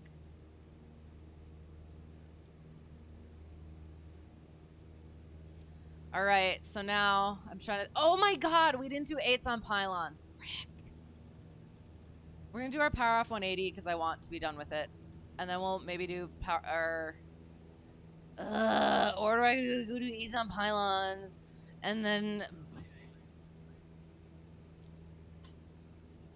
we'll quick go do 8s on pylons for the love. Okay, so 600, add like 600 feet. 1200. We'll go to 1200. Think of it as a normal landing, right? Don't worry about getting the nose up, but when you flare, when you normally would, bump the power. Oh, when you bump the power when you flare. Ah, yes. Yes. Okay, that makes a lot more sense. Thank you. And hold it off. That makes a lot more sense. You've done that a couple times. Back when achievements worked. Oh no. You normally have throttle at or near 0 anyway, shortly before touchdown. Yes, oh, absolutely. Nice, though. What's wrong with achievements? Oh, no. Just a little. Yes, bumming it just a little. Not taking that out of context. What is that? That's very green over there. All right, so we need to find... So we figured the wind is somewhat from the north-ish, I think. I'm not actually sure. Coming at 2300. I like this road, so we're probably going to use this road. And I have to go into it in the downwind. So we're going to use that and that. Oh, that's terrible. You know what? That one is better over there. Hang on. We're going to keep going this way.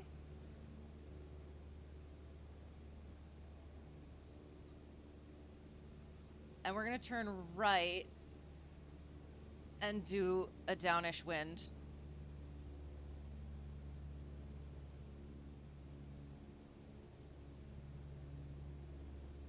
I hope I can find that again.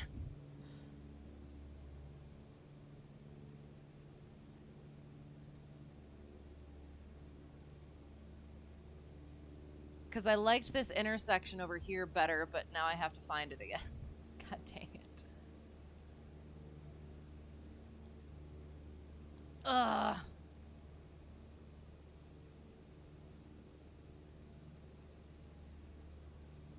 Oh, there it is. Okay.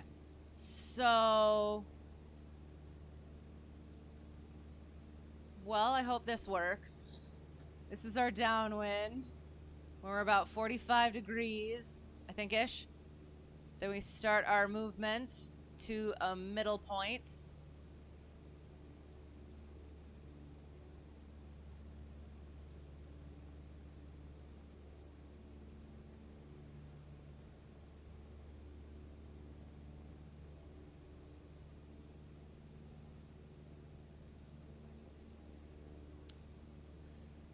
And we make it about a 30-degree angle from our middle point to our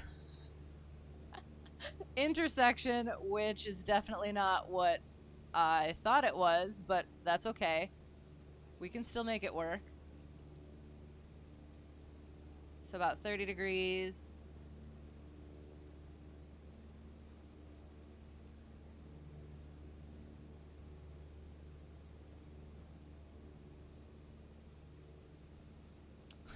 The appearing cars.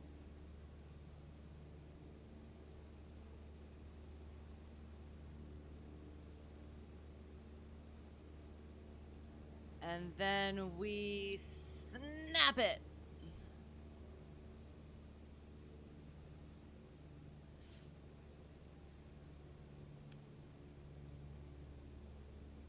And then if it starts coming forward, we point it, we nose down so it comes forward.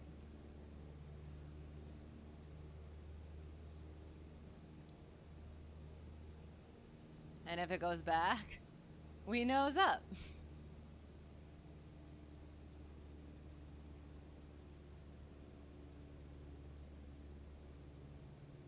And I promise I do these better in real life as well. You were falling asleep. Sounds good. I'm sorry. Good night. And again, thank you for liking the duck. Thank you for making the duck. It is. It just brings me such joy. All the things that you make bring me such joy.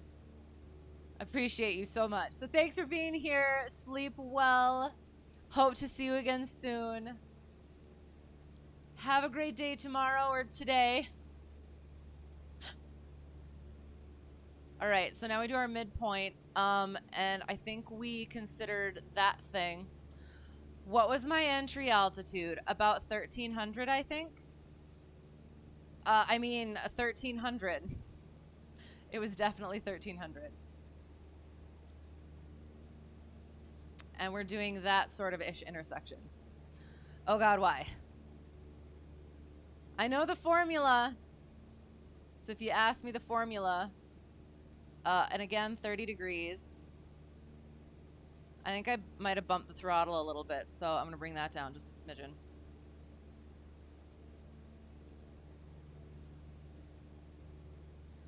All right, so we're using that.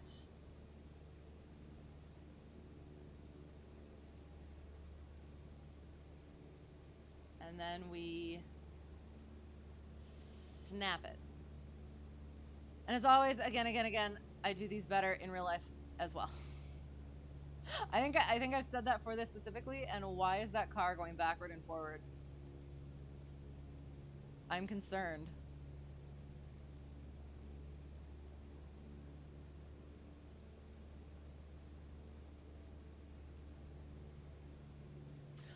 Do you mean because I have to finish out at that aroundish level, 100 feet, that whole thing? But also because weather, oop, geez. whether I'm actually at my pivotal altitude.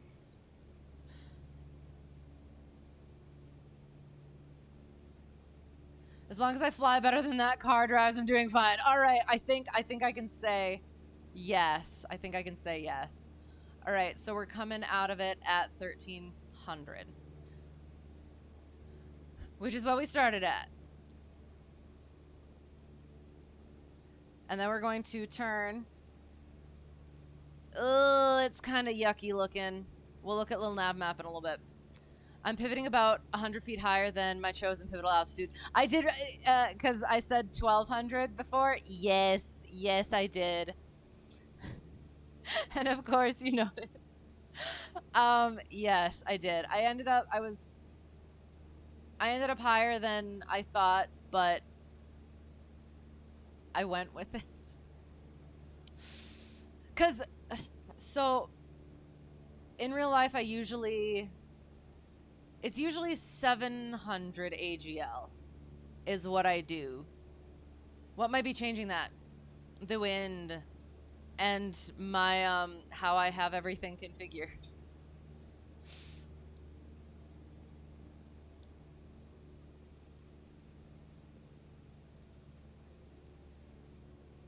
Maybe. Bringing that up, all that stuff's good. And we're coming back in for a power waft. A power waft. Oh, what is that? A power off 180. Hopefully.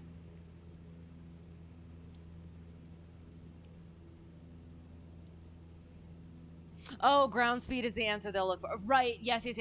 So, and again, I've had to memorize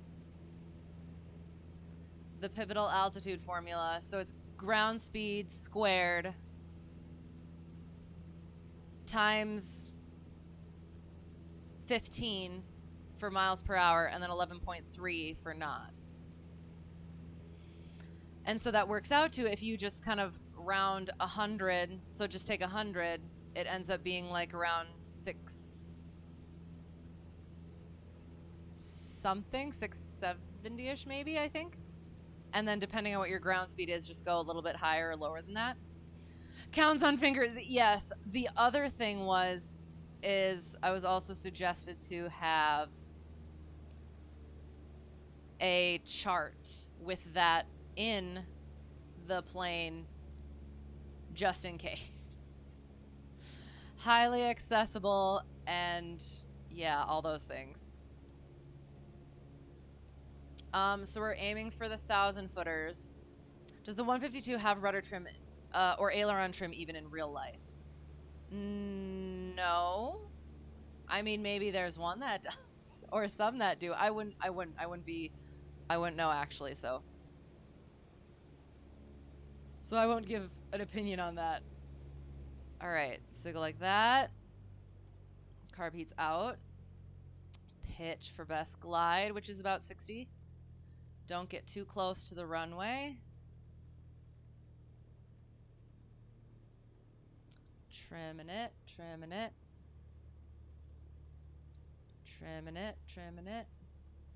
Aiming point is that second stripe.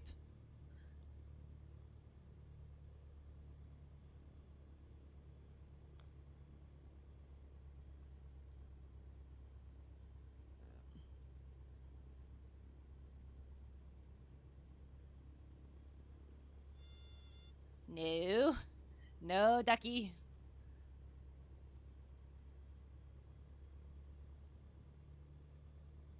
It's okay to be a little bit high. We're gonna go straight for it though, because I'm concerned. Shoot. No, we're fine. This is fine. Aim for glide. Short final runway 31. Thank you, ForeFlight. All right, landing on the 1,000 footers, hopefully.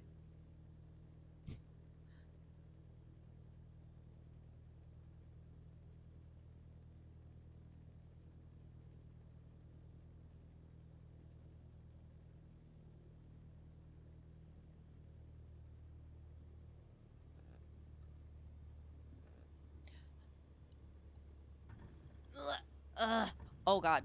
Ah. Ooh.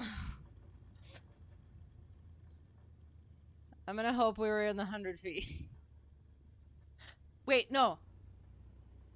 200 feet for the power off 180, isn't it? All the others are within 100 feet, and the power off 180 is 200 feet, correct? So I think we made it? Question mark. It was a terrible landing. But I didn't. Gosh darn it. Sorry, hang on. My rudders are being ish. Yay, grass, home. Oh, gosh. Sorry. Eek. So if I calculated a pivot for 90 knots but came in at 100 ground speed, pivot 160. Hang on. Okay. And you think the important thing is to be able to speak to it if they call you on that. Right. And that's why I appreciate it. So, okay.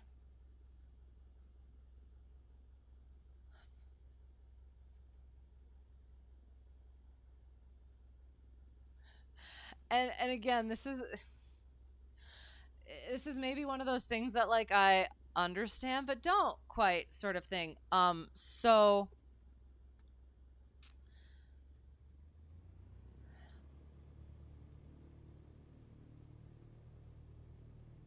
okay. Sorry, I'm like thinking over it in my head right now. That makes sense. So, and again, so I guess what would be, so sorry, DPE gonna ask like what are you doing for your pivotal altitude? And then I'll say what this, and then he'll be like why, and then I'll be like because this formula, and then it'll be like all right, and then if I end up like I did again, that higher than what I calculated, and he'd be like okay why, and then I say because my ground speed was higher. Yes.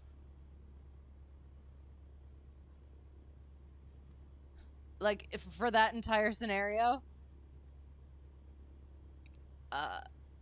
no rudder trim, right? And most light Cessnas and Pipers don't have aileron trim, right? Cherokees have rudder trim though. Okay, did the 8 on well, just pivoting right at about 1450, which is higher than what I calculated, right? And you think that was because ground speed was higher, right? Okay, sounds good. I do. I appreciate that. Look at the ducky, so cute. Okay, I will definitely remember that.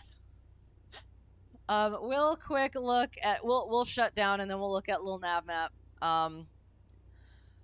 So, well, and I'll quick throw this on. So the EGT, boom, wait, boom, it is now a clock. Yay. So, right. So we taxi in, we do all the things, and then, yeah, idle, avionics all go off. I don't know how to, yeah, okay. So avionics go off. Off, all the lights go off.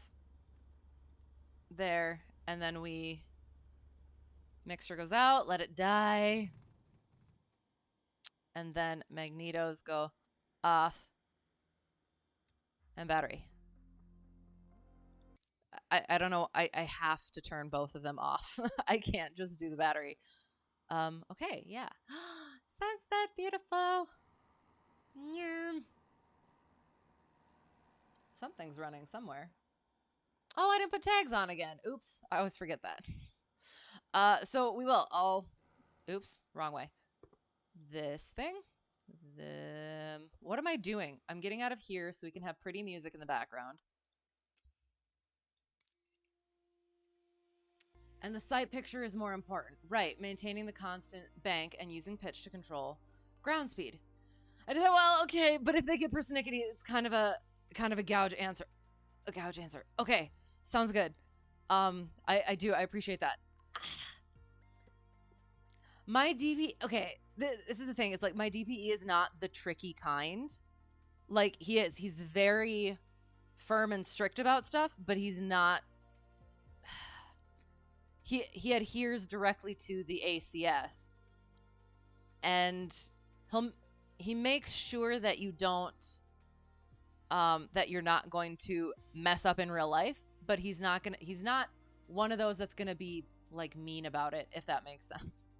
So if that's something that's like that could be considered like mean, he's probably not gonna do it. But I appreciate being able to have that. Why is that? Being able to have that just for even just my own knowledge and understanding of it. So why are these all closed? Oh, because it is closed. Interesting. Okay. So thank you, by the way. I will. That will be something that I remember then. Okay, so we took off and went like that. Nope, hang on. So we took off. I'm not quite sure. Oh no, we took off from here. We did. Okay, sorry. So we took off. No, it's good, but part of the whole thing is right, exactly, is being able to examine and answer those kinds of questions. And I've got it now, hopefully I remember. But yeah, and that's why I appreciate you coming in and bringing me those things, because sometimes it's one of those things where I get it book-wise, sort of, but then when you come at it from that practical standpoint where you're asking me the question and I don't have the words on the page to like trigger the correct answer sort of thing, it doesn't come out, and it might not. There's a different mentality between the book stuff and the actual doing the things, and it's that melding of it that really actually helps. So again, I always appreciate it. So we took off from here, it appears. So we took off, we did our clearing turn, we did our itsy-bitsy steep turns. There they were not very good, but we went with it. We did our lazy 8, yes. We did our chandelles, yes. And then we did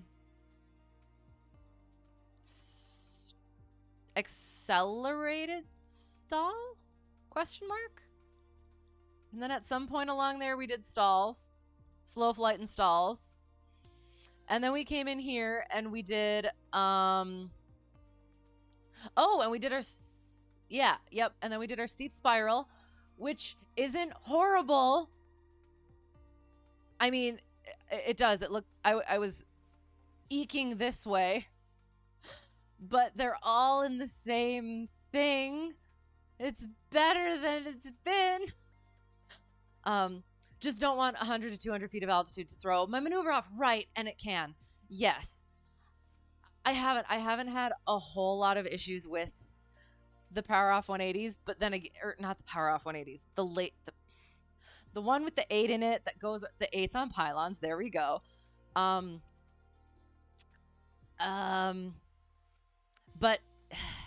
yeah, so it's one of those things where I'm not too worried about passing it, but again, that's one of those things where that's going to be the thing I'm going to bust. So look at my ground track, nailed the steep spiral. Thank you. Yes, that has gotten a lot better since I'm not trying to keep the thing directly in my eyesight. So yeah, nailed the steep spiral and 8's on, looks really good. Well, I'll have to look because in my flight it looks a little bit wonky, so we'll see. So went like that, did our short field landing, think it was okay. Then we came, short field takeoff, came back around, did soft field landing, question mark, I don't think it was that good. We didn't do a soft field takeoff, oops, I do those a lot, so it should be fine, question mark. And then we came in and, yeah, so... Oh, okay, you know what? This line is kind of throwing me off, but it's not... Oh, and this line is throwing me off too. So it's right here, so I have to squint. It's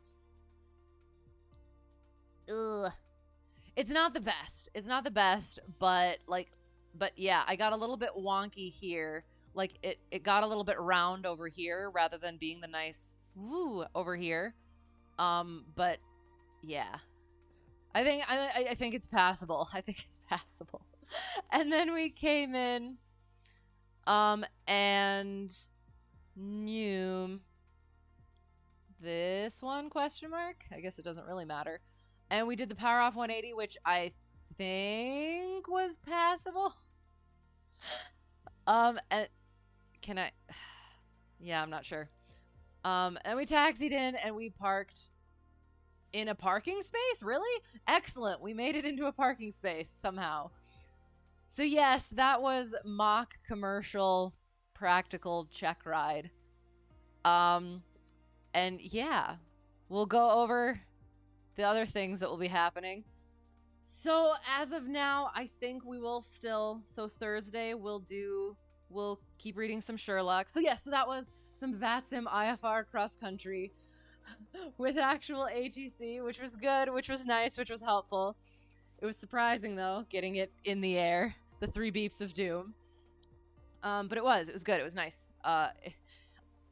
Every time I actually have to or do get controlled, it is experience under my belt that is helpful. It's just always nerve-wracking at the time. So yeah, so I did. I appreciated having it. And then and we did that. It went fine-ish, I think.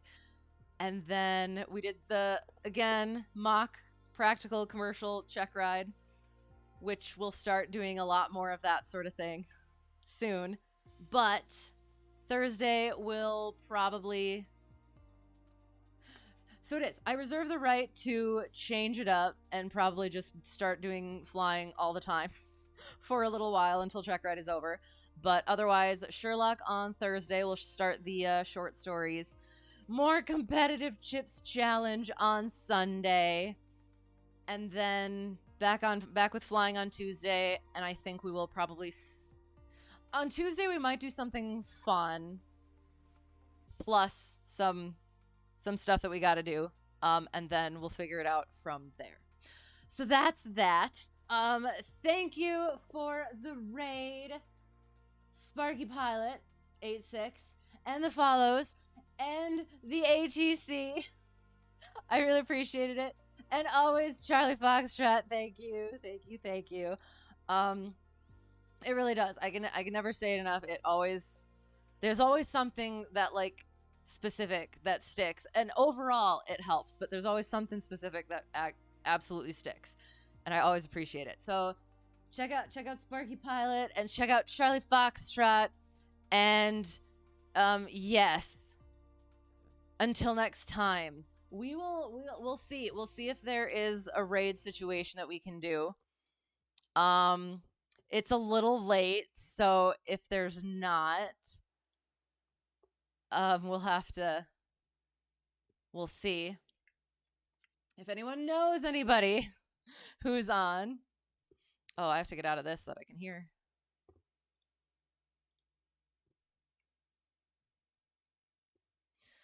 Okay, so we're browsing. Finding some flyers.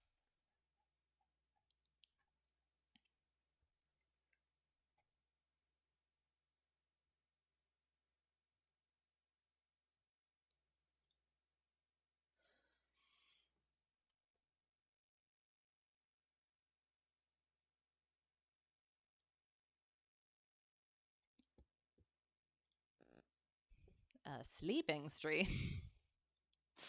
Okie dokie.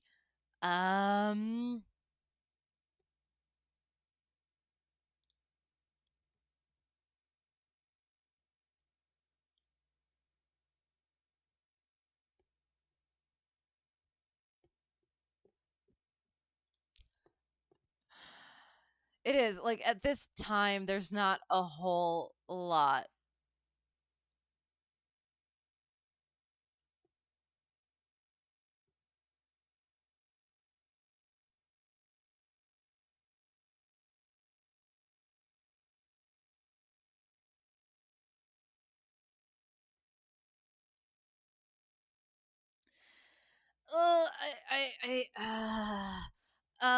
I won't make you sit around and look at me, so we'll throw you over to Fliggity.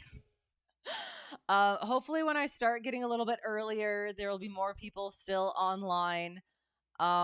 So yeah, that aren't apparently sleeping on stream. So yes, we'll go with that for now. And I will attempt to be earlier, as I always attempt to do, but then yeah. So I'll get that set up. So to whoever got lost and found their way here somehow, or found their way back, thank you very much for being here. I always appreciate it. It's always a lot of fun. Thank you for putting up with me. And yeah. Got the schedule in there.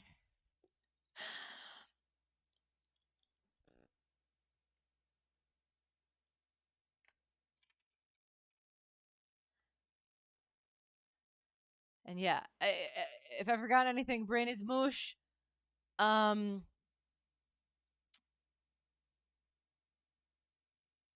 Yeah, oh my god. I'm feeling it now.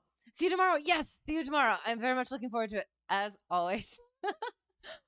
So yes, it's gonna be a good time. Charlie Foxtrot doing his the roads less traveled. I was gonna say, yeah, different highways, which is very fun. I do. It's so much fun hearing about it and following along. So yeah, it's a good time. So yeah, if I forgot anything, I'm sorry. But until next time, hope to see you again soon. Thank you again so much. And yeah, I think that's it. So bye.